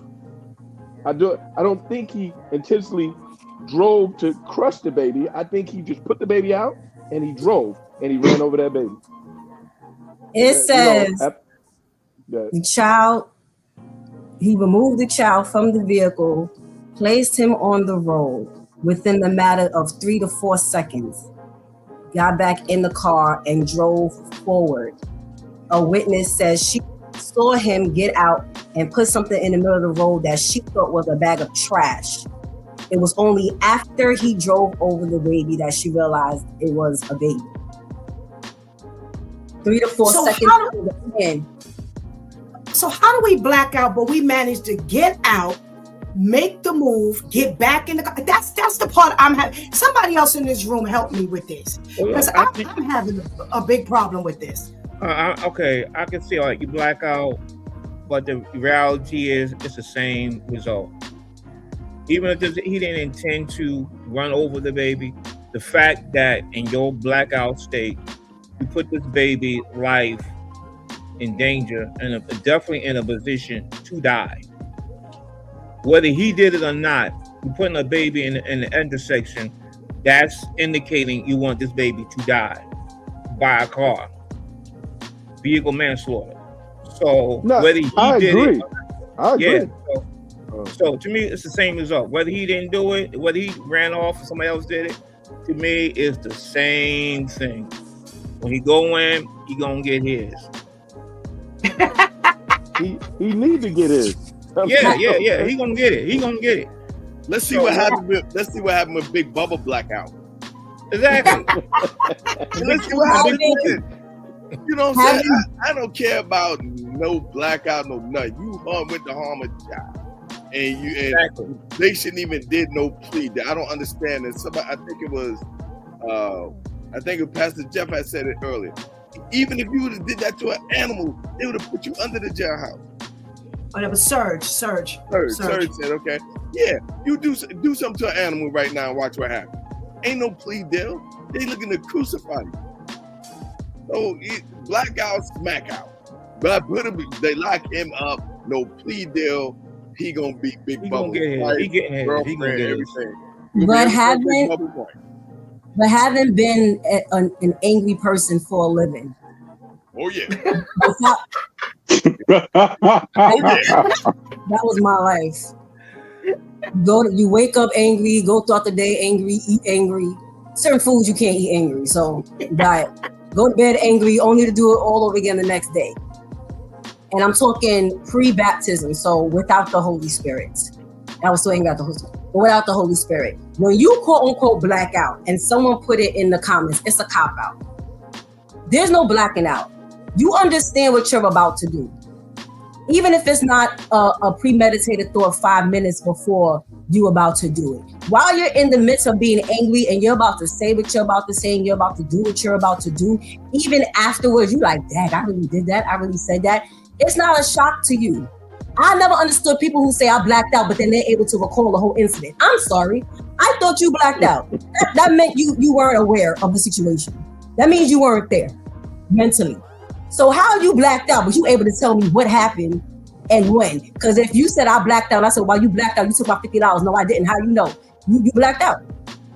So it's a cop out. You know what you're about to do, and this is why being angry is very dangerous, because when you're angry, you open the door wide open for the enemy to play on what you're already showing him. He doesn't make you do anything, but he will help to push you to enhance the slowness and the stupidity. So he already allowed the devil to see that he's petty and slow enough to argue about wipes. So now what did the devil do? Well, let me just help nudge you to do something even more irate. You ain't get in the car and smack the baby. You ain't get in the car and didn't strap the baby in but drove off. You did something crazy like that. Even if that specific thing wasn't a plan, he planned on doing something stupid, and it's not a surprise to him. That's why it says he was able, he addressed the judge before sentencing. I bet he did, because he knew. He knew. How you address the, like, come on. No, there ain't no black. How are you apologizing? How are you apologizing? How are you apologizing? That's what I said. I am really at a loss for this black thing. I'm not being. I have heard this for years, and I'm saying to myself, well, at what point do we take accountability and we keep talking about we blacking out? How do you black out? Like I said, he says, well, he gives, even Vivian read the explanation he gave the judge. He says, I apologize, X, Y, and Z. So how are you apologizing and you blacked out? Like Shanti said, there was some intent to do something crazy. We don't know what the crazy was, but when he got there, see, I'm having a problem with the blackouts, and there are steps. So for argument's sake, if you were arguing with the person and before you knew it, you just pushed the person. If that was the case, maybe I could even buy that blacking out. But you tell me you left that argument in Walmart. You walked to the car. You got the baby, took the baby out of the car, put the baby in the middle of the street, in the intersection, walk back to the car. Because the car wasn't left in drive, so the car was in park. So now you got enough blacking out ability to now put this car in drive. Now put your foot on the gas pedal, run the baby over. But I need to declare I blacked out. That's just way too many steps for me to believe that there was some blacking out. Let me read these comments because I don't want people to think we're ignoring them in the room. Adele says it's an excuse because there is such a thing called self-control and discipline. Serge says, Pastor Jeff, even if that was the case, if you play around doing stupid things like that, knowing the danger to the baby or someone is plain dumb, I give no excuses for that. Big Bubba is going to black out on him in jail. We haven't heard from Tamika or Vivian. No, I was, and it's funny because I was thinking about blackout. You know, we've had this conversation before about blackout. Right. Blackout normally means that, okay, like I'll give you a prime example. You know, Shantice and I are, in this big old argument. For whatever reason, she comes towards me. I push her. She hits her head. I blacked out. It was in the process, in the moment. There's nothing going on, that tells me you got out your car. All of those processes, blackout means it's happening right then and there. I don't have a thought processes to leave Walmart, go to the car, take the baby. All those processes, that's not blackout. Blackout means I'm right in the moment. Pastor Jeff talked about it. She had the baby at the moment. Right. That was right then and there. Right. You don't have all these stops and goes. You're gonna stop the car, you're gonna start the car, you're gonna put the baby. None of that. Blackout normally happens right in the moment. And so when you, to me, it makes it seem like you want to soften the blow. You killed the baby, literally. Now you want to soften the blow with, I blacked out. No, sir. I'm sorry. Nope, I can't condone that. And the fact that they didn't give him life is throwing me completely out of sorts. Okay. All right. To me, he can say he blacked out. You can say you apologize. I can say I accept your apology. But my thing is, you're being accountable for what you did, not for what you're saying. You can say everything you want to say. I'm sorry, I blacked out.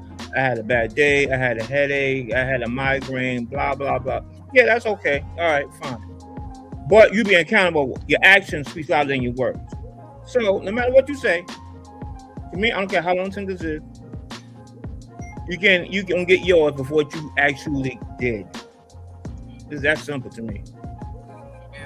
I agree with what everybody said, especially about the steps. Blacking out to me also means like a snap of a finger type of thing. Like that was way too many steps. You thought that thing through, whether you meant to kill him or not.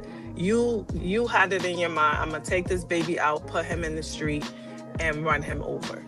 There's no way you could say you didn't mean to. And to me, it's not even taking accountability. How are you apologizing and taking accountability, quote unquote, but you're giving excuses? That's not taking accountability to me. Taking accountability is I did it, I messed up. Not giving an excuse of I blacked out, I didn't mean to. That those two things don't go together to me. But yeah, I agree with the blacking out thing. That's just way too many steps. You have to think about it in order to execute it. So how are we considering that blacking out? And how do you not mean to run over the baby? You put the baby there. It's not like she did and you could say, oh, I didn't know the baby was there. You put him there. How do you not know the car is going in the direction where you put the baby? That doesn't make sense. So I agree. Pastor Steph, what about the verse where God says there's no temptation known to man that I will not give you a way out? Amen. Absolutely. How we black, but yet it says I'm going to ensure. Temptation is not only a sex temptation, it's temptation when I'm looking at the back of your head and thinking, how hard can I throw this brick at the back of your head? And God is like, hold it. Just cut that thought out. Or the phone will ring or someone will walk in. He'll always give the way out of talking you out of. And that's not only for people who possess the Holy Spirit. That's for everyone. So, but we claim we black out. Then that's saying God is not doing his job. And thank you for that verse again. Even using Pastor Jeff's before we go to Pastor Kale, even using Pastor Jeff's example, that could have been something that was impulsive, impromptu, because again, like Tamika said, and that's what I was thinking. Right, well, for Pastor Jeff's instance, yeah, she had baby in her hand and she just threw the baby. Like I said, it's almost like Shantice make me mad. I just haul off and slap her. Those things, that stuff there, snap, pow. This is what happens. But again, there's too many questions on the table as to intent and the premeditation. This is why he could have easily gone without the plea deal for life or death sentence, because this was premeditated. There's nowhere in the world you could not say that this was not premeditated. All of those things you did in order to get to the end result. Pastor KL, because I know he's going to be the first one that has to go, and I know we're going into overtime, and then I'll come back to you, Brother Allen. Then we got a comment from Terrence that I made a mistake and skipped over. What you got, Pastor KL, this blackout thing?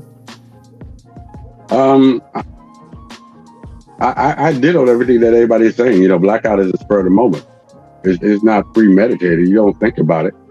If I haul off and slap Al, I'm gonna slap him right now. I'm not gonna think about why I want to slap Al. I'm just gonna slap him. And it's not because he said something yesterday. It's because of what happened now. It's not a blackout. Is not an afterthought. It's right now in the right now. So I mean, I don't agree that he blacked out and he just ran. Nah, no. There was too many things that had to be planned and pinpointed. First of all, why did you take the child out of the store? What you took the child with you for? You know what I mean? It's too much stuff, that's premeditated. If you that mad, listen, if I don't want to deal with you and your mama, you stay here with your mama. What I want the responsibility of you now for? All righty. We got Serge before we go to Al. We have Serge that says, let's think about this. Walk to the back to open the car, unlock the baby chair, walk forward in front of the car, walk back, then drive off. That's too many steps to sit that you black out. All righty. We got Al. What say you, Al, about this? Pastor Jeff's point of this was an instance of him blacking out. No, I agree with everybody else. It was blackout, and I've been there. I don't know if somebody else has been there, and I always called it blind rage. And from being that, I remember doing something, I felt like I was outside of my body and had no control, and that was just straight the enemy. And like I said, you don't go through a whole bunch of steps when you're gonna black out. And and I give kudos to Pastor Jeff for when his baby mama threw the baby and he let that rock. Once she threw the baby and I caught the baby, blackout time. I'm gonna set the baby down. I'm gonna set the baby down, and because you know what it is. And I've been through with some of my baby mothers. For some odd reason, in their mind, they figure you love this baby, so I'm gonna hurt you by hurting this baby, which is just crazy. This is just a crazy thought. I know how to get past it, Jeff. He loved his baby so much. Let me see how he looked when I hurt this baby. When I throw this baby, that baby here on the floor, I know the baby gonna be hurt, but I'm gonna love just seeing Pastor Jeff sitting there crying and why you do this and that.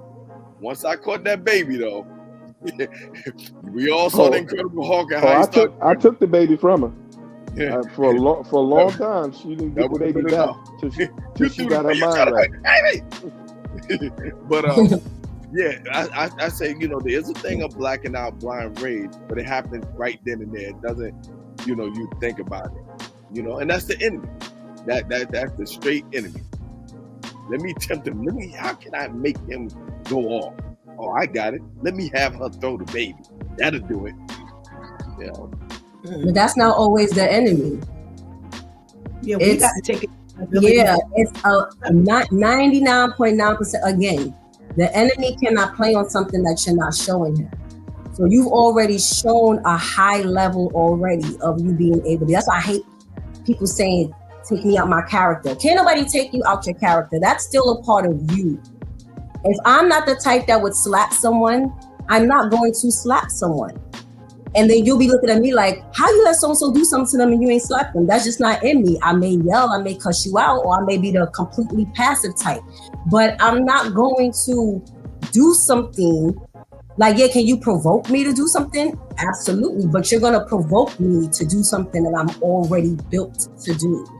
So I'm already built to come up with 18 different ways that I can hurt you within the first 30 seconds of you doing something. That's how I am. So I have to stay before the Lord with that. If someone does something to me and I now impulsively just do something, I can't blame that on the devil. That's Shantice. That's me. Now, can he help me heighten that or keep going? Yes. And Pastor Steph has seen it where it's like, you got to let it just rock out sometimes. Like this, there's no calming me down. But it's because he's playing on what I've already shown. So when you get to that point where it's just like this real rage or all that initially starts with you. That rage is already within you. That's something that you're going to have to ask God to help you get rid of, because the enemy cannot plant that in you like that. He can just play on it. Right. No, I agree with you totally in that, but the enemy is still involved because he know what's going to make you mad. He know what you don't like. So you're exactly right. We have to go to God with that, because again, when I spoke previously on the broadcast, when I said about I used to be very revengeful. If you did something to me, I had to get you back. And the enemy played on that. He was like, okay, you, like you said, it's in you. He was like, man, okay, well, you like to get revenge of it. Let me let this happen, and I know you're gonna react. You know? Absolutely. But I don't necessarily agree. I don't necessarily agree that the enemy is always involved. Absolutely. I don't necessarily agree with that, because we can't put that. We were born in sin and shaped in iniquity. So because of the acts of Adam and Eve. But we can't always put everything on the enemy. We have to take responsibility for our own evil and wicked deeds. Is the enemy playing on a lot of, like Shantice described? Absolutely. Like you described, Brother Al, absolutely. But I can't say that every single act that we commit that is ungodly can be put partially on the enemy. We can't make a blanket statement like that. I think we need to take responsibility that there are times when this is just simply us. Amen. It's just like everybody's putting everything on mental illness these days. We just don't admit that some of this stuff is just wicked and evil. Yes. We are just an evil society, and there are going to be things that people just do that are wicked and evil. Has nothing to do with your mental instability, or you got mental illness, or whatever situation is. There's going to be some times, by all means, that the enemy, like you all said, he's going to have a ball with what we put out. However, we are going to have to understand that not everything the enemy is going to touch. Amen. All right. Let's go back a little bit. Terrence he says, how you know it's cheaper if you're not having sex? We love you. Don't start with them.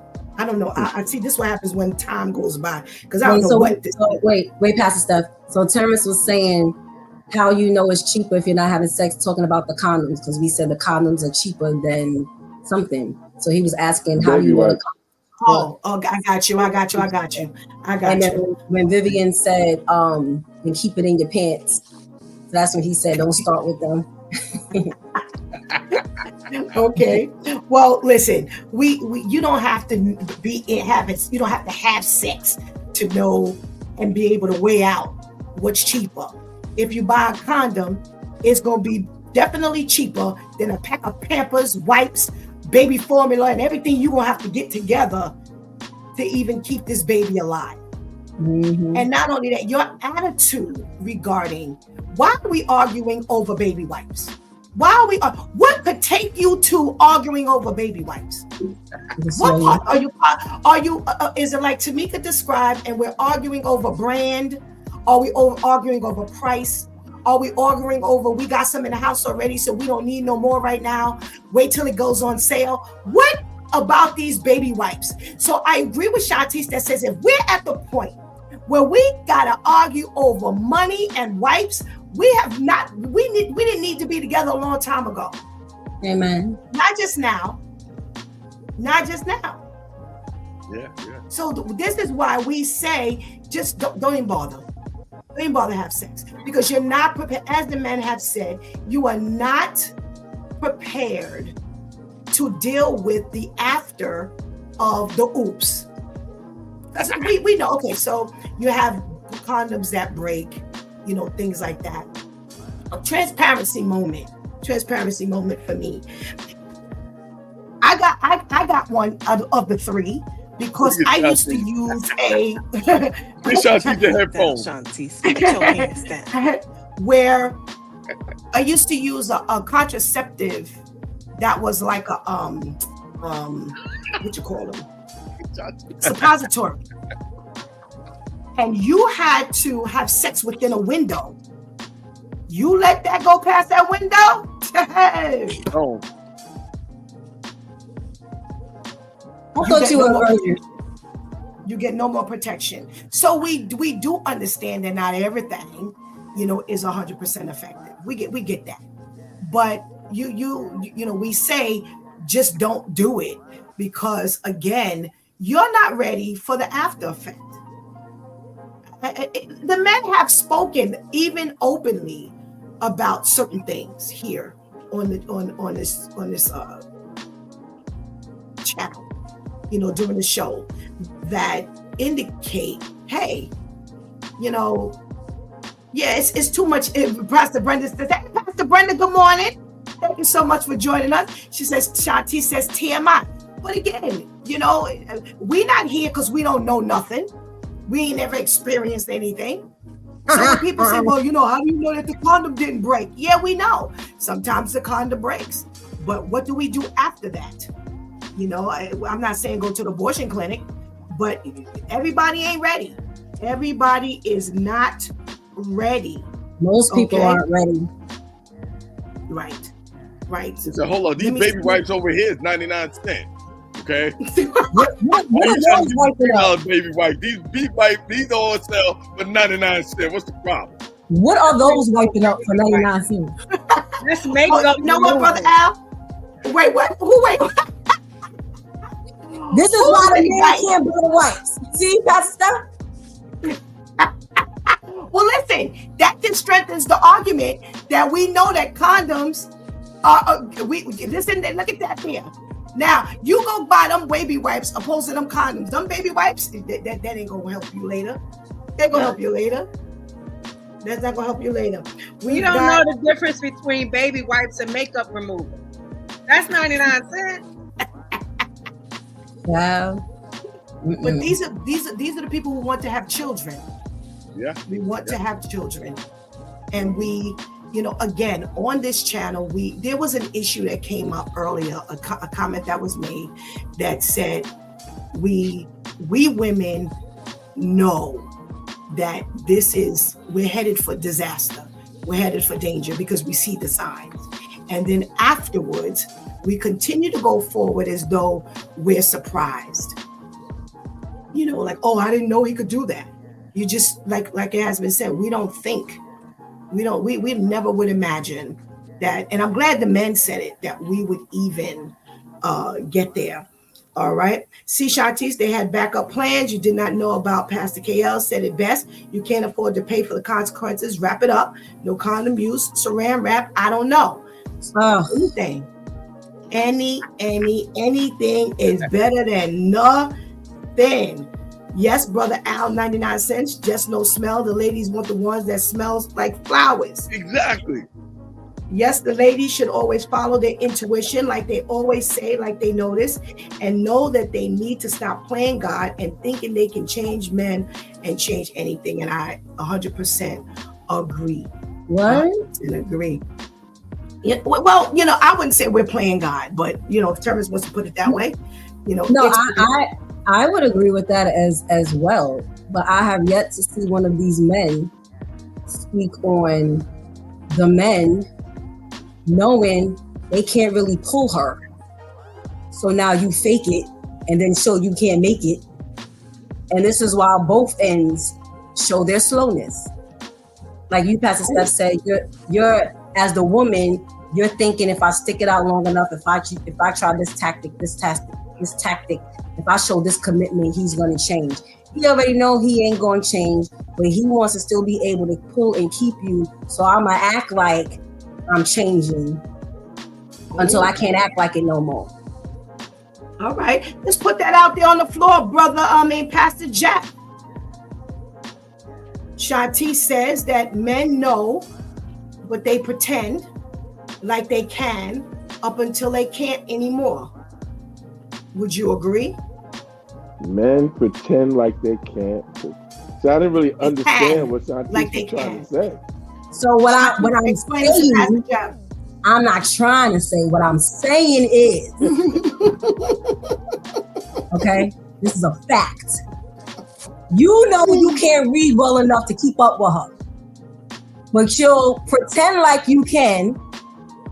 You know you don't have the financial abilities or stability or whatever to keep up with her. You know you can't keep a job, but you'll fake all of these things to pull her. And you'll try to keep that representative going until you can't hold on to that imposter any longer. So I did that with my wife, I had to fake it to get on the hook. So I mean, you know, Wow. we do that. We do that. You know, that's what we do. And you women, Why? you know, So you'll go okay, for so it. I got a question for you, Pastor Jeff. With your admitting that, how do we then come back as men and blame the woman? First of all, the woman should have had discernment. Like my wife should have had discernment that her brother was broke. Okay? Let me text Pastor Nicole right now. she should have she should have discerned that I was put my pennies together to try to act like the brother was balling. You know, I mean, Wow. the game is the game. You know, and my game worked. You know what I'm saying? Okay. So she never found out that you were broke, Pastor Jeff? Oh, when she found out, she broke up with me. You know what I'm saying? And that's why I told her I knew he was a gold digger. You know, she broke up with me, but I had got my hooks in long enough that she came back. Where's she at? Where's she at? See, this is a one-sided story. I'm texting her right now. Another room right now. She hear me. Okay. Well, when we see the frying pan come across your head, we'll understand why. Okay, no, but it's very interesting. Thank you for your transparency as always. I love this due time crew. Vivian, what say you that Pastor Jeff said, yeah, I tried it and it worked. But by the time she broke up with me, she realized that she was really in love with this broke individual and she came back. Is that what we do? Is that what we do? I would say, excuse me, I would say, yeah. Yeah, that's what we do. Because it had to have been, like we said, with the guy running over the baby, there had to have been signs that Pastor Jeff couldn't really afford her. But maybe she made excuses in her mind and he got away with it for so long. So I would say yes. If we're paying close enough attention, you're going to be able to see that they're not who they portray themselves to be. But because we believe that we can change people, we can change him, or we looking for what we think they can become. Like, oh, just give him time, he'll get there, and we're willing to put up with it until he gets there, then we put ourselves in a position to be duped. She not yes, with a broke brother no more. Right? Okay, amen. But again, it goes to men not taking accountability. To say I played her, but it was her fault because she should have had discernment is crazy. Because like Shanti said, you knew or they know that they're not who she's looking for. But I'm going to continue to pretend to be that person long enough for her to fall for me and then blame her because she fell for it. That's crazy. But that's Pastor Jeff. Pastor Jeff always throws us these curveballs. We leave it to Pastor Jeff. It ain't a Pastor Jeff show if he don't throw us the curveballs. That's what he does best on his channel. He's the one that's I'm the curveball thrower. Brother Ainsley, from a Christian side. Now we know that Pastor Jeff wasn't really a Christian back in that day. Oh, I was. From a Christian side. He was a man of the Lord. Oh, Lord have mercy. He wasn't really. Okay, wait. Okay, so then that really loads my question. From a Christian aspect, should that be the way we do things? Should we be deceptors, people who deceive others, and then flip the script and blame you? Is that Christian? No. Like I said before, when you do things out of order, that's when problems come and whatnot. Got those 3 steps. Number 1, as a man, make sure you straight yourself, that you financially stable yourself. 2, then you able to meet your mate for life. You establish that, and then you have kids and stuff like that. Those are the orders. Anytime you do anything out of order, you're going to have problems with it. So, but when we don't do things that way, and I do admit, we don't, well, that's the Christian way. If we don't do things the Christian way, as a man, most of the time, keeping it real transparent, man, we will stay or do whatever to get what we want. And then we could blame you and say, well, you should have saw the signs in the first place. But the Christian way to do it is, like I said, follow those steps. All righty. Well, Adele says it was all a lie, Pastor Jeff. Ha, ha, ha. Terrence, see now, V, you're on our side. Pastor Brenda says, sometimes we think we see the potential, quote unquote, in someone. Hey, ladies, don't fall for the okie doke. Terrence says, it's crazy how women fall in love after knowing he's broke. It's never about the money. It's Tuesday's connection. It's just that woman wants money. For what reason? It's not like back in the days no more. I'm not liking how everybody says men has to get his money in order. I was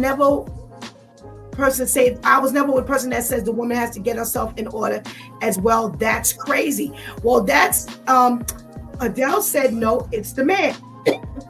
Brother Ainsley is standing on, men, get yourself together.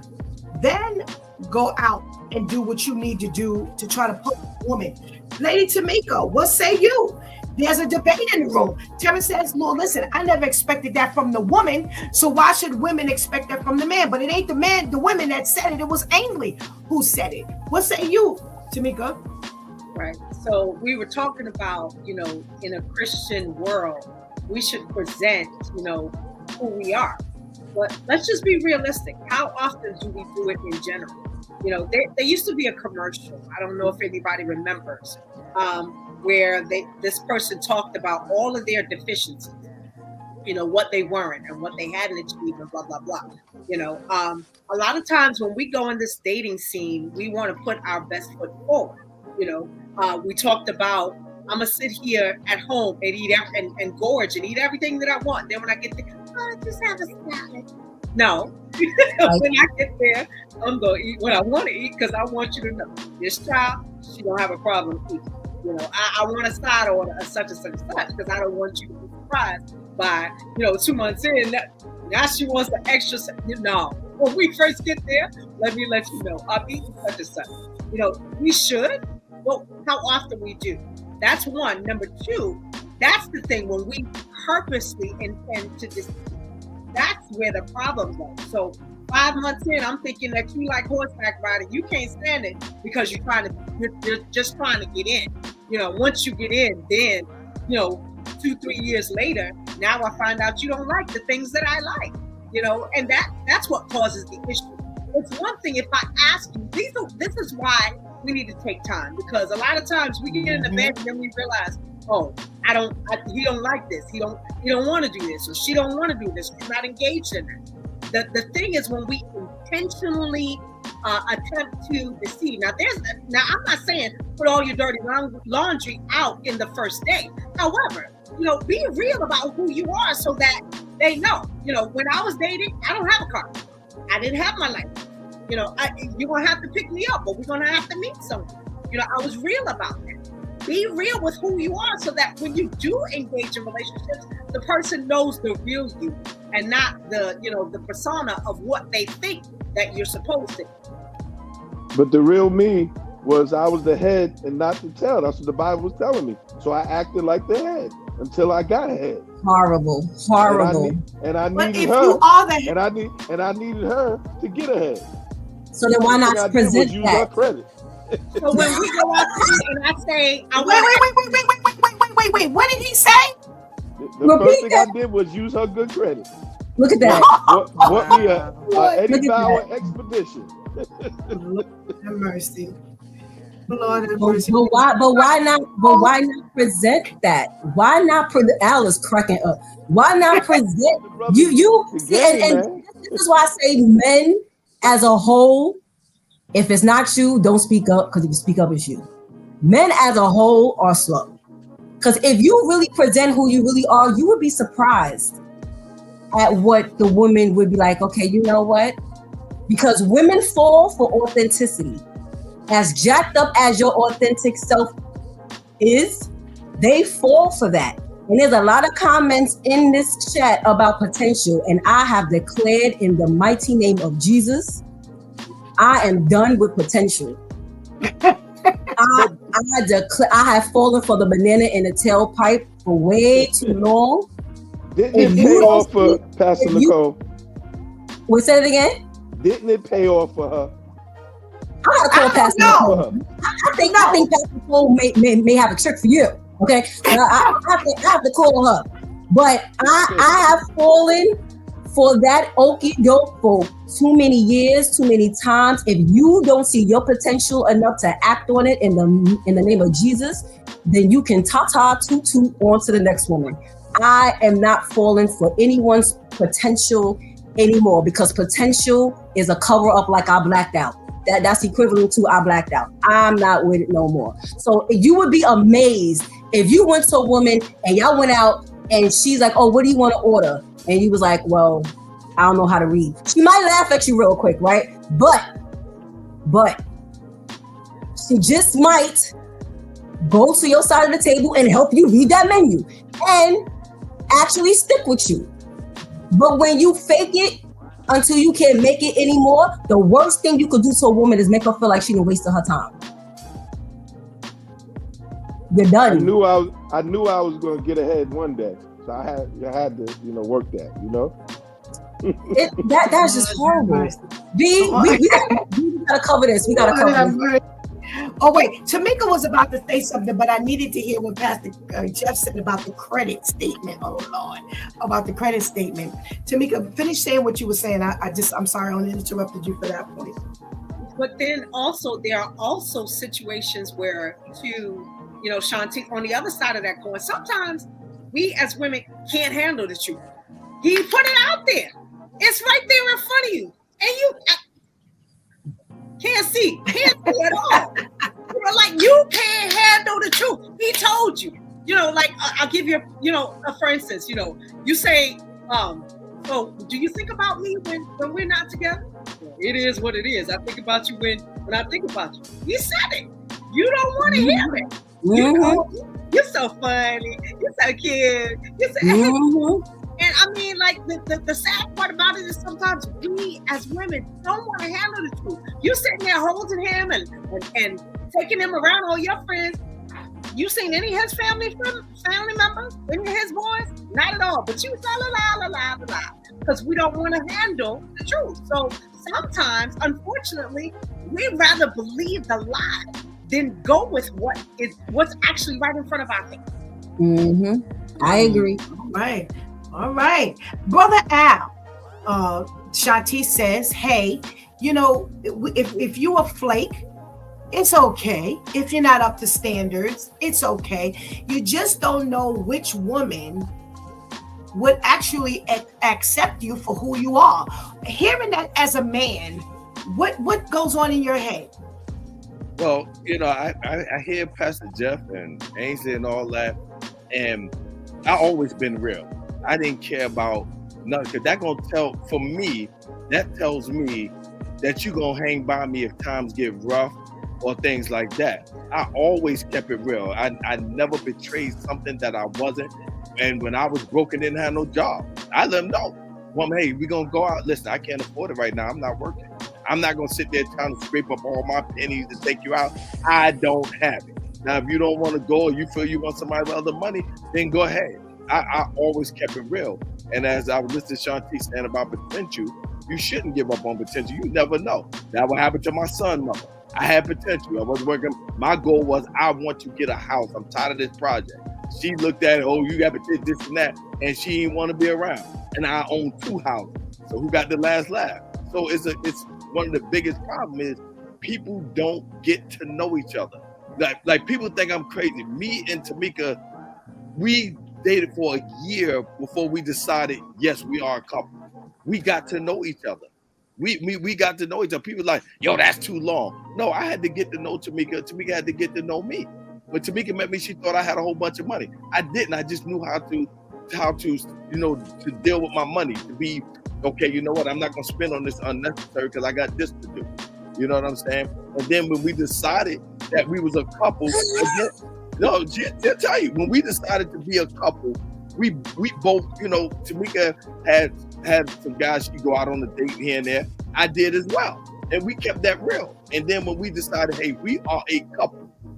All right, I told Tamika, it's funny. I said, give me 2 weeks. Why? Because this person, I was going out here and I'm going to cut that person off. And Tamika said the same thing, then we came together. And that's why things went so well with us, because we kept it real from the beginning. All the way to that, I always kept it real. I never played those games. So, I mean, there are guys who do it, but I never played that game. All right, quick disclaimer. The potential of yesterday is not the potential of today. And I have my fellow millennial on here, even though she's married, she still sees and hears things. You had the potential of, I may be living this way right now, but my goal is to get a home. And you were doing things to position yourself to get said home. That's not what we're seeing now, sir. We're seeing, this is what I want, but ain't nothing happening. Ain't no written plan, ain't no verbal plan, ain't no spiritual plan, ain't no mental plan, ain't no emotional plan. You steady mooching off of me, mentally, emotionally, physically, spiritually. There's no plan, but you got potential.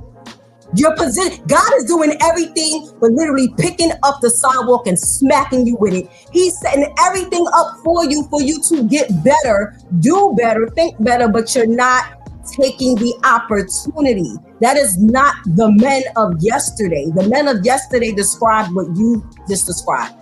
The men of today is, woe it's me, I want better. And then when you say here's better, no thank you. No.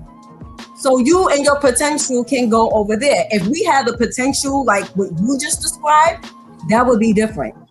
There's no plan. And God is, not that God didn't set you gentlemen up, but God is making it so much more evident now how he's setting everyone up.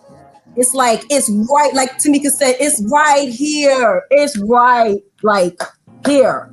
And yet you're going around it. You don't, then it's like, is it really potential? Because when you look at potential in dictionary, that's not what potential is. So is it even really potential? But that's why I said, I'm done with it. No. I feel sorry for you millenniums. You might well become a nun. But I'm just saying. I'm just saying, you know, and I get that, and the women do get frustrated, and you know, and men get mad at me, but I think it's bad for you to portray something that you're not. You know, you shouldn't lead nobody on like that, and then, you know, because I can just feel it's a big letdown, like, dang, I thought this person was this, and you this, so it causes issues. So I always just been straight, man. That I never was into playing those games. I'm me, either gonna accept it or you're not. So unless we date someone who's 60 something, I can't even say that. With 70 something, it's just like now. I'm sorry. Yeah. I'm sorry.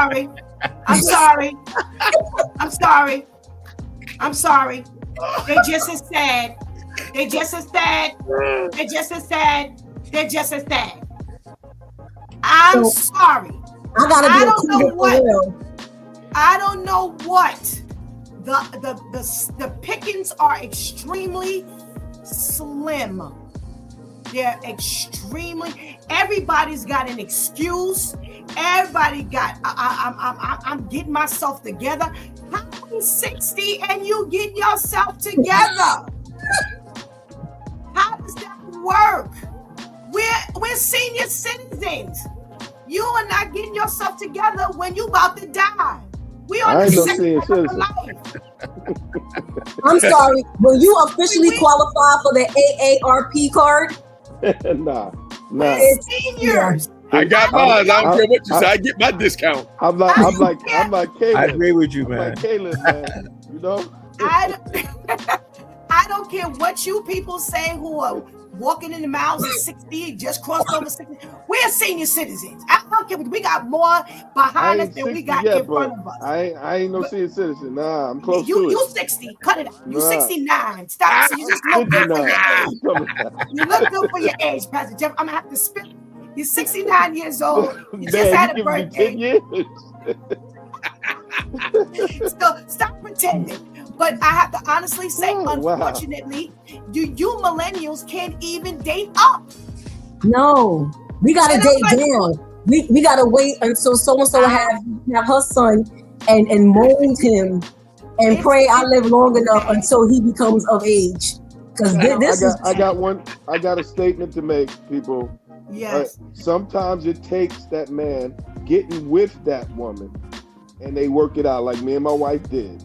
Like I said, I used her credit to buy that first home in Compton, buy that Eddie Bauer expedition. But I had a strategy in my head, and I knew how to work credit, and we made our money. You know what I'm saying? So I had to hook up with her. So I had to fake it to get on the hook, and then we got together and we worked that thing. You know? Do y'all I see? agree with you, but wait, hold on. I actually agree with you, Pastor Jeff. I do believe that there are times where God is partnering the two individuals, and together they will make it work. This whole concept, and I honestly believe this whole concept that you're gonna find somebody already there, it's just not very likely. But but this is why you need to be in the Lord, so that you can see that this is who God is partnering me up with.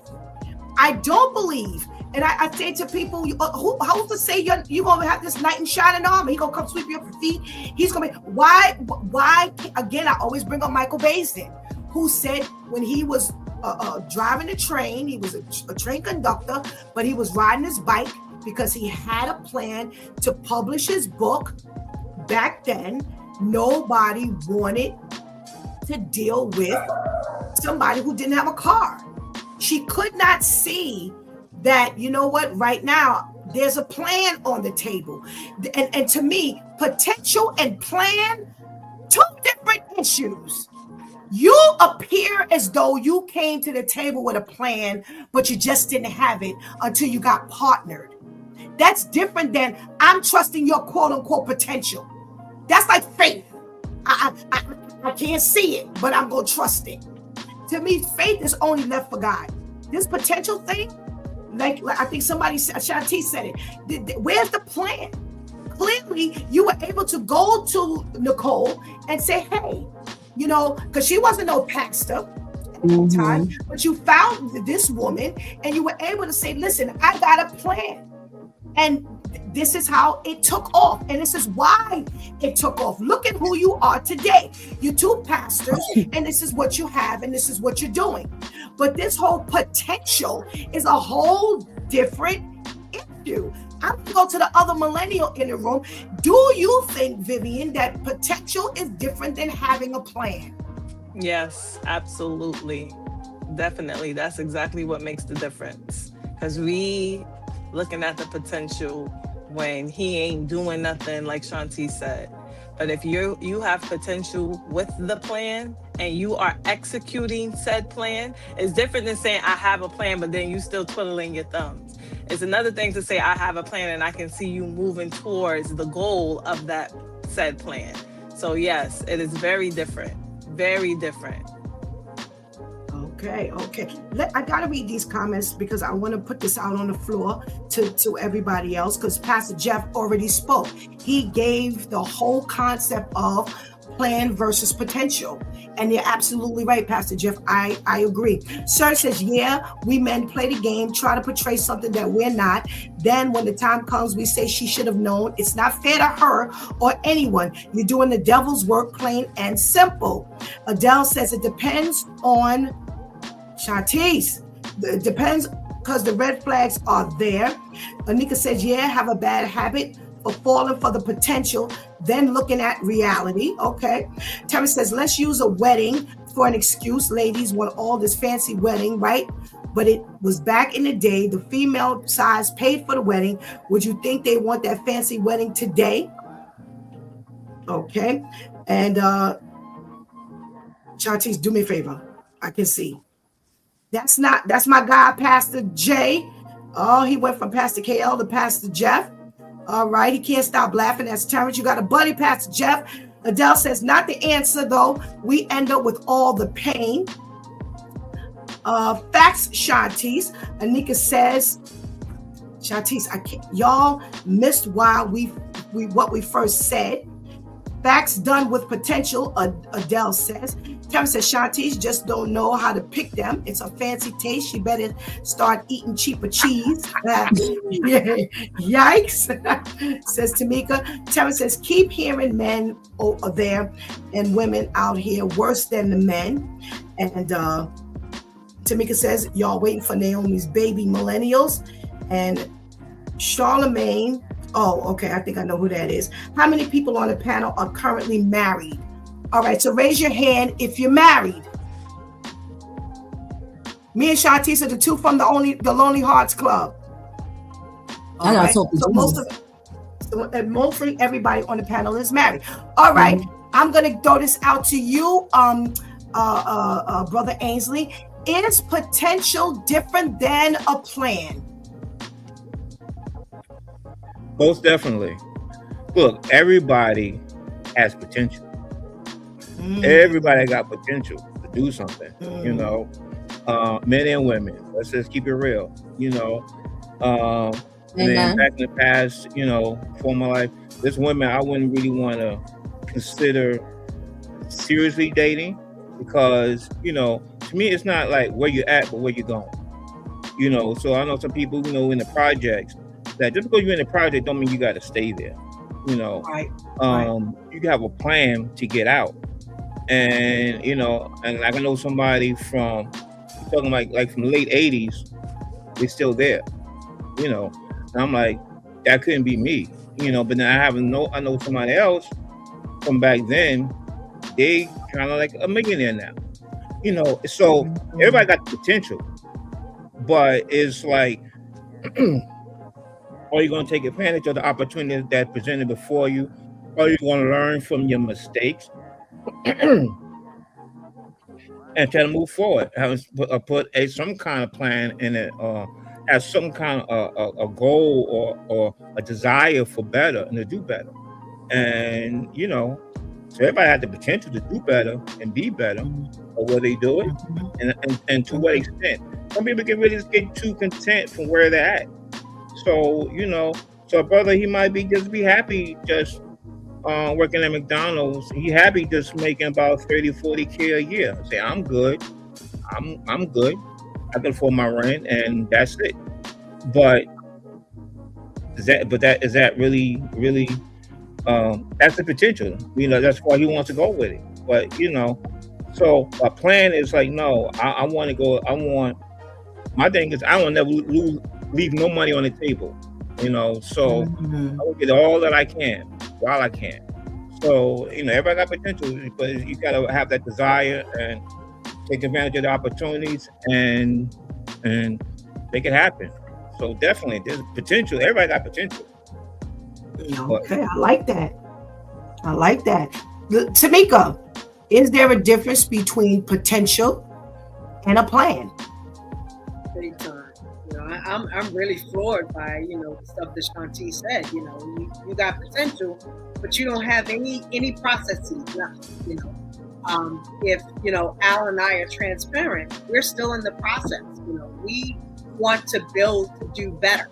You know, we're currently living in a home, but we want to move someplace else. You know, we want to branch out. We want to do more. So there are things that we're putting on the back burner. You know, okay, maybe we might not go out to this fancy restaurant. Maybe we might not do this. Maybe we might not do that because we're saving for a better day. We've got a plan. There's something that goes, you know, step 1, step 2, step 3.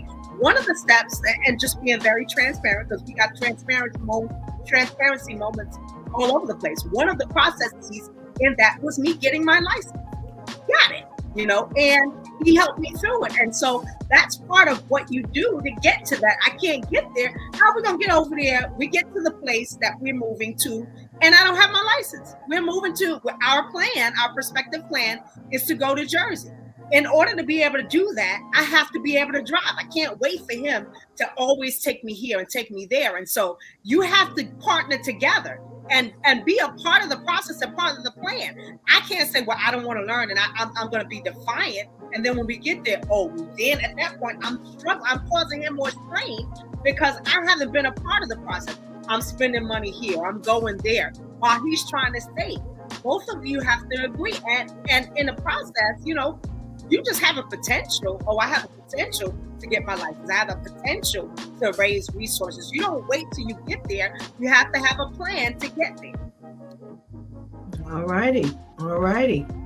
Brother Al, you kind of touched on it already, but I'll give you a chance to flush it out if you'd like. Is there a difference between a plan and potential? Absolutely. It's like Ainsley said, everybody got potential. When I was playing ball, my potential to go to the NBA, but was I prepared for it? Did I have a plan? You know what I'm saying? It didn't work out that way. My plan worked to get to play college ball and get a free education. But it's definitely okay. You can sit there and say, "Man, I want to do this. I want to do that." Just like when I tell the kids in school, "Yeah, what do you want to do when you grow up?" "Oh, I want to do this and that." Okay, so what's your plan? What's your plan to get to that spot? You can just when you just say I got potential, like Shanti said, and I understand her frustration. That's just talk. You're talking the talk, but you ain't doing the walk. I say here now, I want to be a millionaire. All of us over here can say, "Man, I want to be a millionaire." What are you doing to make that move to get towards being a millionaire? So there's a big difference. You want to be a millionaire and can't keep a clean room? I don't know. Shanti's all righty. It's gonna be all right. You know what? There, one of my college professors, he said something. I was a freshman. He said something that it stuck with me, and he said, "This is going to follow you for life," and it definitely is true. It's simple. If you fail to plan, then you plan to fail. If you don't plan, it's automatically failure. That's right. right. Anything you want to do, anything you want in life, you got to plan for it in certain ways. So it's just that simple. If you have no plan and put nothing in place, nothing is going to happen. Nothing's going to just miraculously, here you go, like that.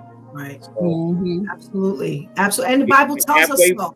If you halfway plan it, then you're halfway going to fail. Halfway. That's right. And you know what's so sad, Pastor Steph? Real quick, what's so sad about it? They're not teaching these kids this in school. So the next generation come up going to be even worse. I sit there and I watch these kids go to school. It's so sad. They'll go to school, they'll fail. They got to go to summer school. Some of them show up for summer school, some of them don't. And they still pass them to go to the next grade. You know what I'm saying? So the next generation, oh my gosh, man, it's going to be, the next generation is going to be crazy. But I have a rhetorical question. How long are we going to put this in the laps of the school? Where are the parents? My parents did not rely on the school to teach me how to plan. This is something, again, we talked yesterday about raising your children in God from the beginning. The concept that you and Ainsley are talking about is biblical. The Bible tells us to write a plan and make it plain. You got to have something to look at. You got to have that blueprint together. That ain't got nothing to do with school. That has something to do with how so you're right, Brother Al, the school system has an agenda, but you've got to have an agenda for your child. So if you don't teach your child to plan, and Shantice has just crossed over 40, and Vivian will tell, she already said it, Vivian will tell you, I ride Shantice. I don't pretend. That's my child. That's my daughter. Until God closed my eyes, I ride Vivian. Anybody around me, I'm riding you. Because it can't be school. This needs to come from God. This needs to come from those who love us. I ride any young person around me. I'm pushing you. Pastor Jeff laid an entire, we laughed, but he laid an entire plan out for us. No, you shouldn't be deceiving folk, but there was a plan on the table. So that's what we have to go with. So the professor is right. If you plan to fail, you fail. If you fail to plan, you plan to fail. But Jesus and God said it first.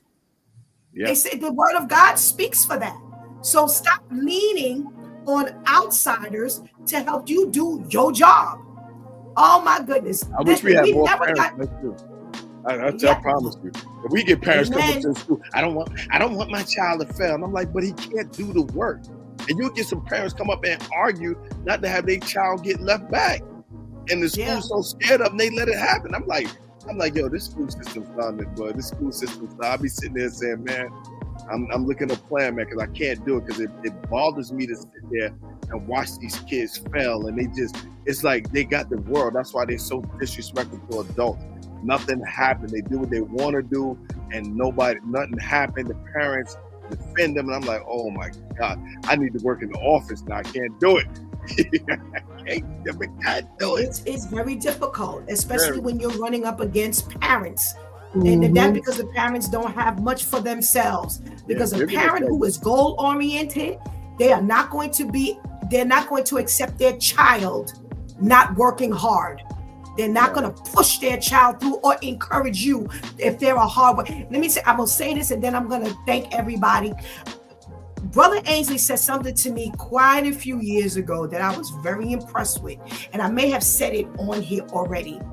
He decided to go back to school.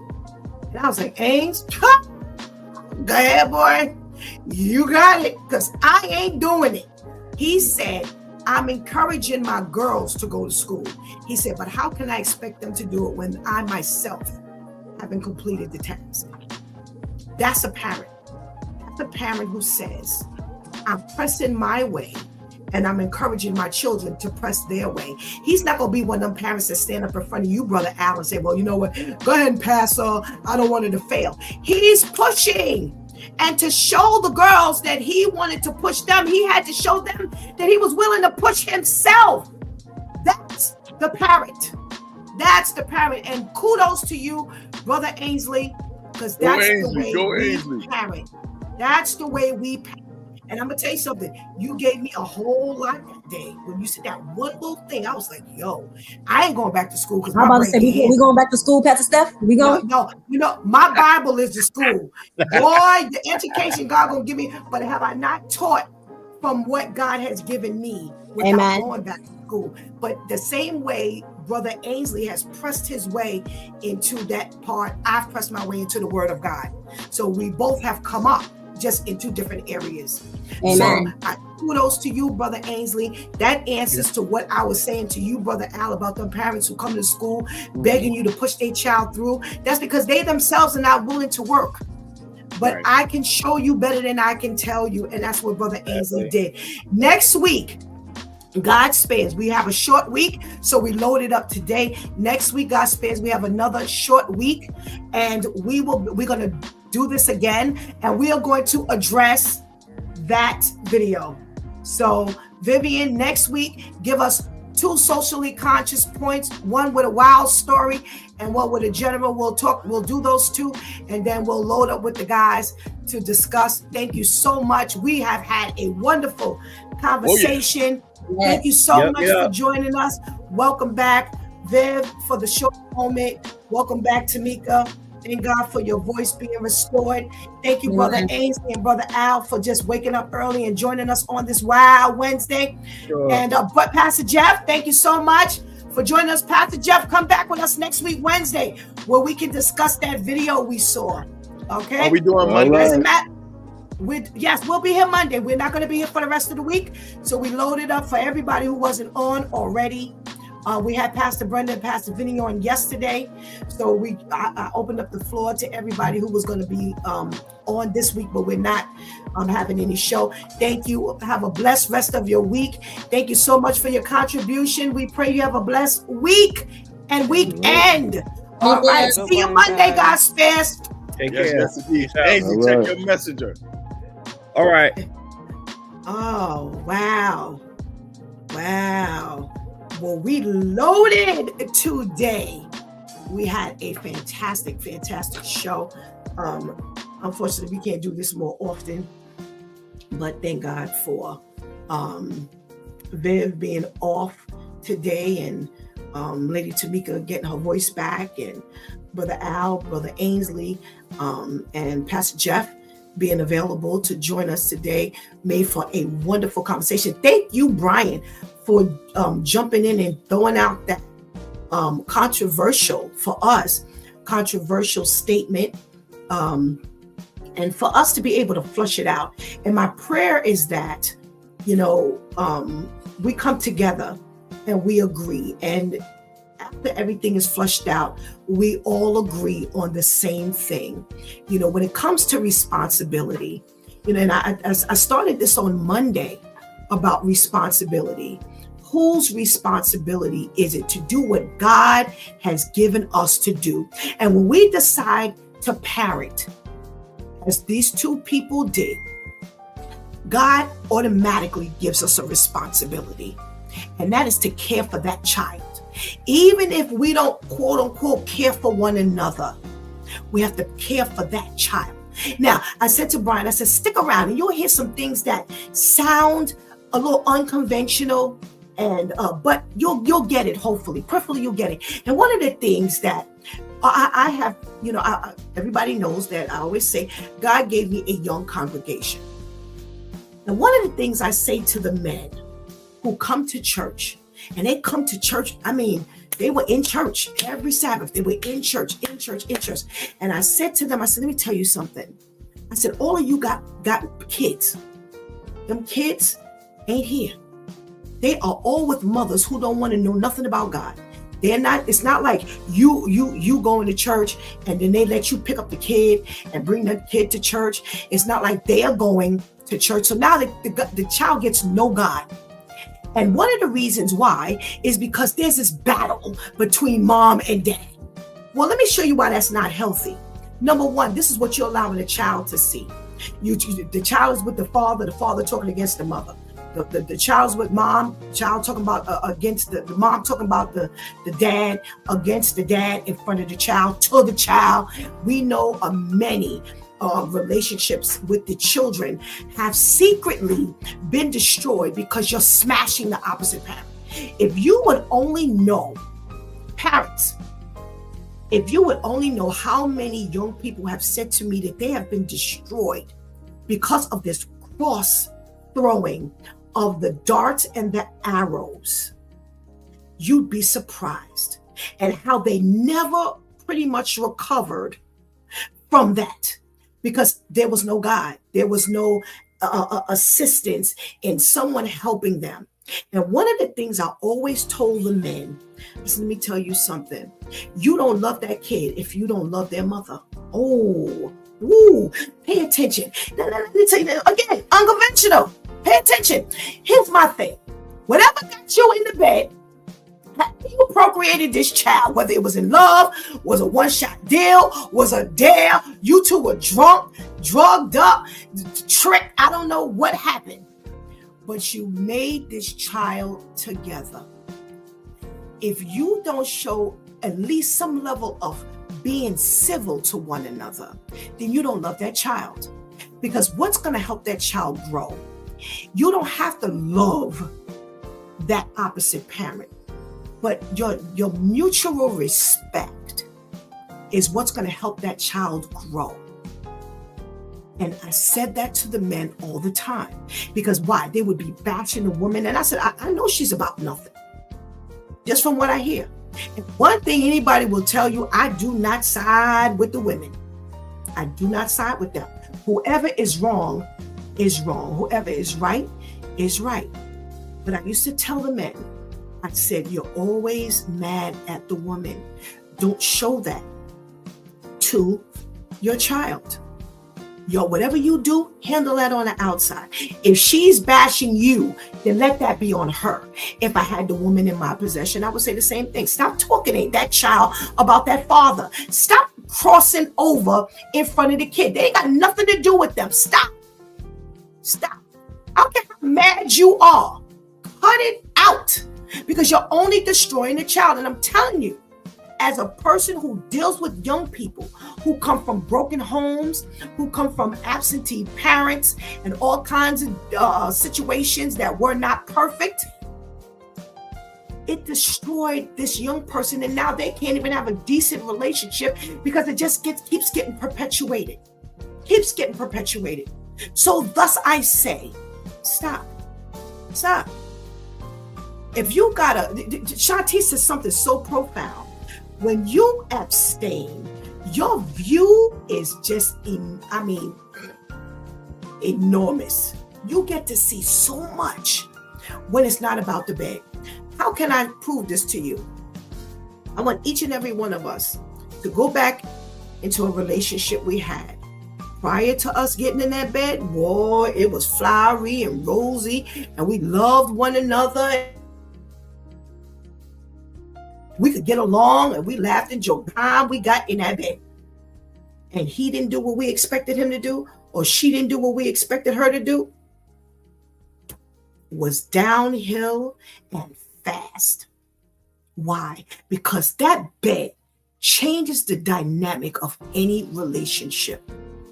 I want the first person to tell me that did not happen. And thus you wonder why I say you think it's insensitive for me to say, stop having sex. Ainsley said it best. It's out of God's order. And I say it all the time. If we are not in right standards with God, if we don't do things the way God has prescribed it to be, it will go wrong. And I say, put it together with your prescription from your doctor. When your doctor gives you a prescription, he has weighed out everything. He has taken your height. He has taken your weight. He has taken your condition. He has taken how drastic your condition is. He's taken your age. He's taken your gender. He's taken all of your background. And he says, I am going to write you this medication and describe to you and prescribe how you are to take it.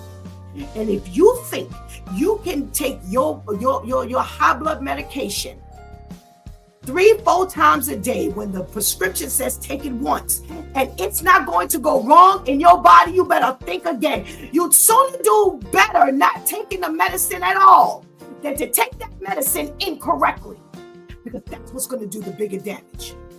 Not taking it, but taking it where you are incorrectly taking it. This is why I say stop. Stop. Because when you stop, you can think clearly. Shanti said it right there. Boy, you can see, I can see clearly now the rain is gone. Yeah, that's how it falls. That's how it goes down.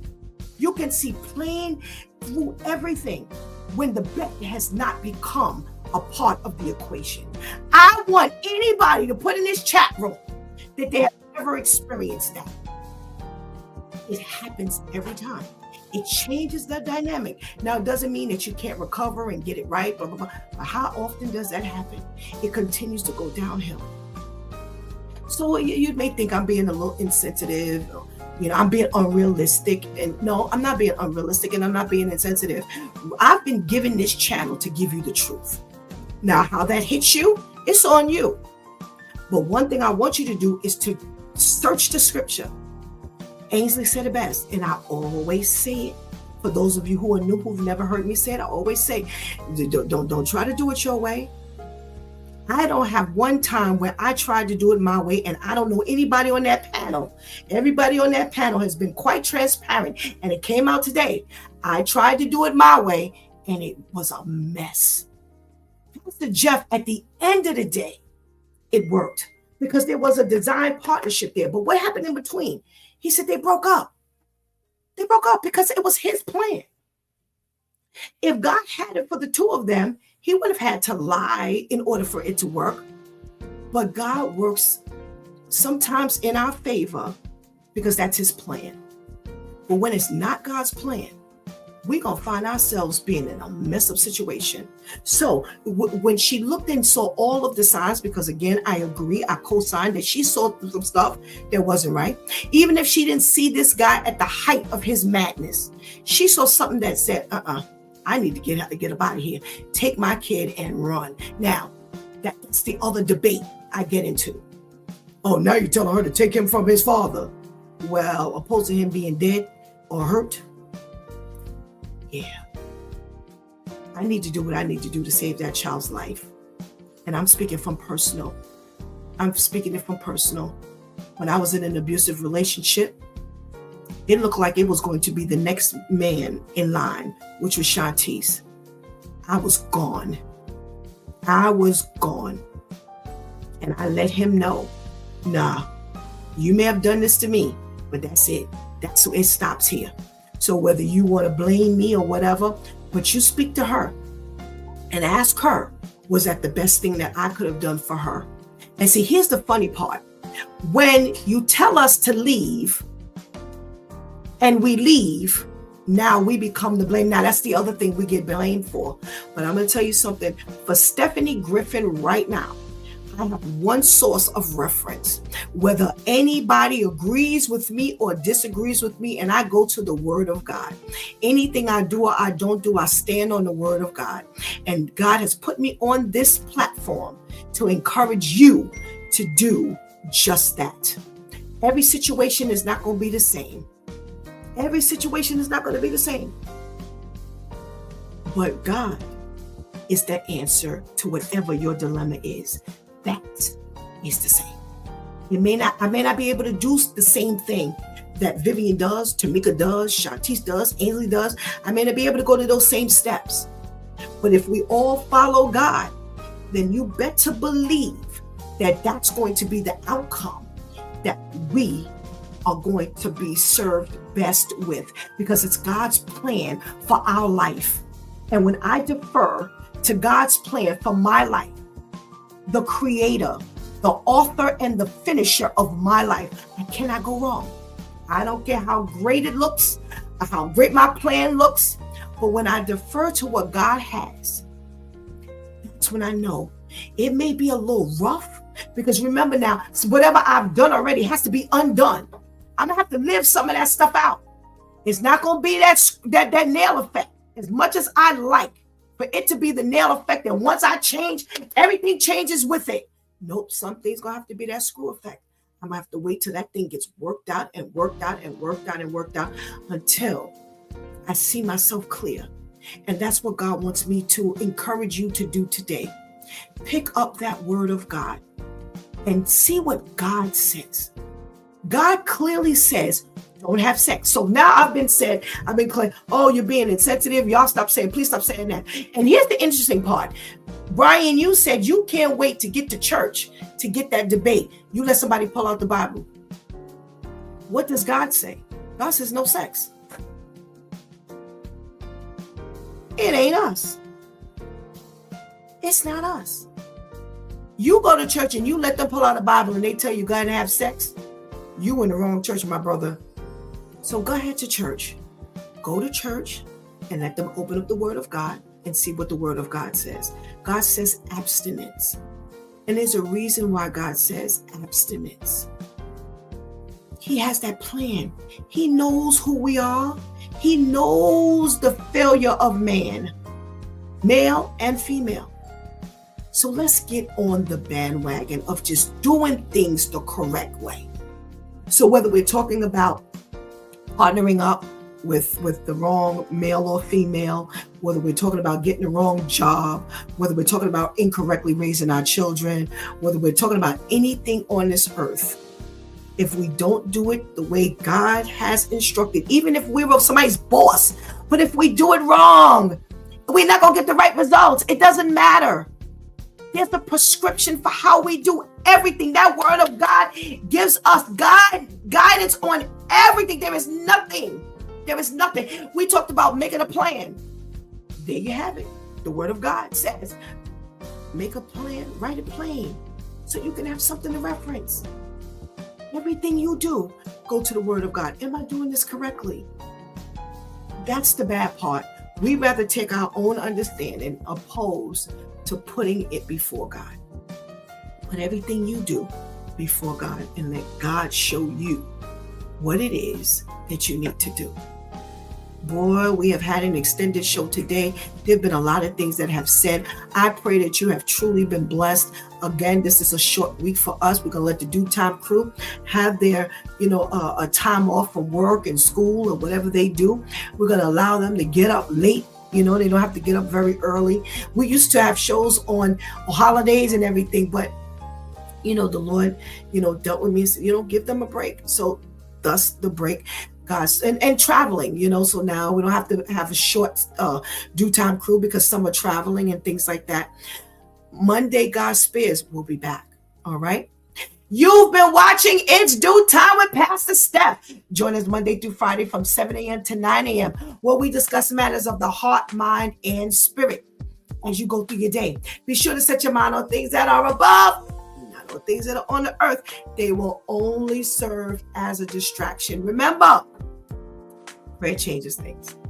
It's Pastor Steph signing off, and I want to thank my Due Time crew. Boy, they loaded up in here today with no problem. Thank you so much for sending us into a truly thought-provoking weekend. Thank you for hanging out with us for so long today and keeping that chat room alive. Please encourage your friends, your family, your loved ones, the people you know, that you continue to come back each and every day to be with us. All righty. I'm praying that even if you can't catch us from 7 to 9 live, remember, this is on repeat 24 hours a day as much as you like. You can also, if you cannot watch, but you can listen while you're driving, taking a bath, doing your cleaning, make sure you check us out on Spreaker.com, iHeartRadio, what is it? iTunes, Apple Podcasts, Audible.com, Amazon.com, Spotify. We are out there. Thank you so much, Brian. Please, Brian, if you have Facebook, please friend me on Coach for Christian Life. Shatice quickly put that in there. Thank you, Terrence. Thank you so much for joining us. Please, if you're out there, please do not hesitate to friend me on Facebook. If you have a Facebook account, please, you can find me, Coach for Christian Life, on Instagram, Coach for Christian Life on TikTok. I'm out there. Please, please, please. Thank you so much for joining us, Brian. I appreciate you. I am so grateful that you were in the room today. Definitely help us just bring out so much of what God wants for our life. Until Monday, God Spares, where we'll be shaking the Monday morning blues all over again. And if you were in the room today, don't forget, next week, Wednesday, God Spares, will be on Monday, Tuesday, and Wednesday. Wednesday, we're loading up again. Now we're going to have the Due Time crew come back, and that video we showed today, we will be discussing that video. Until then, God Spares Life, I love you.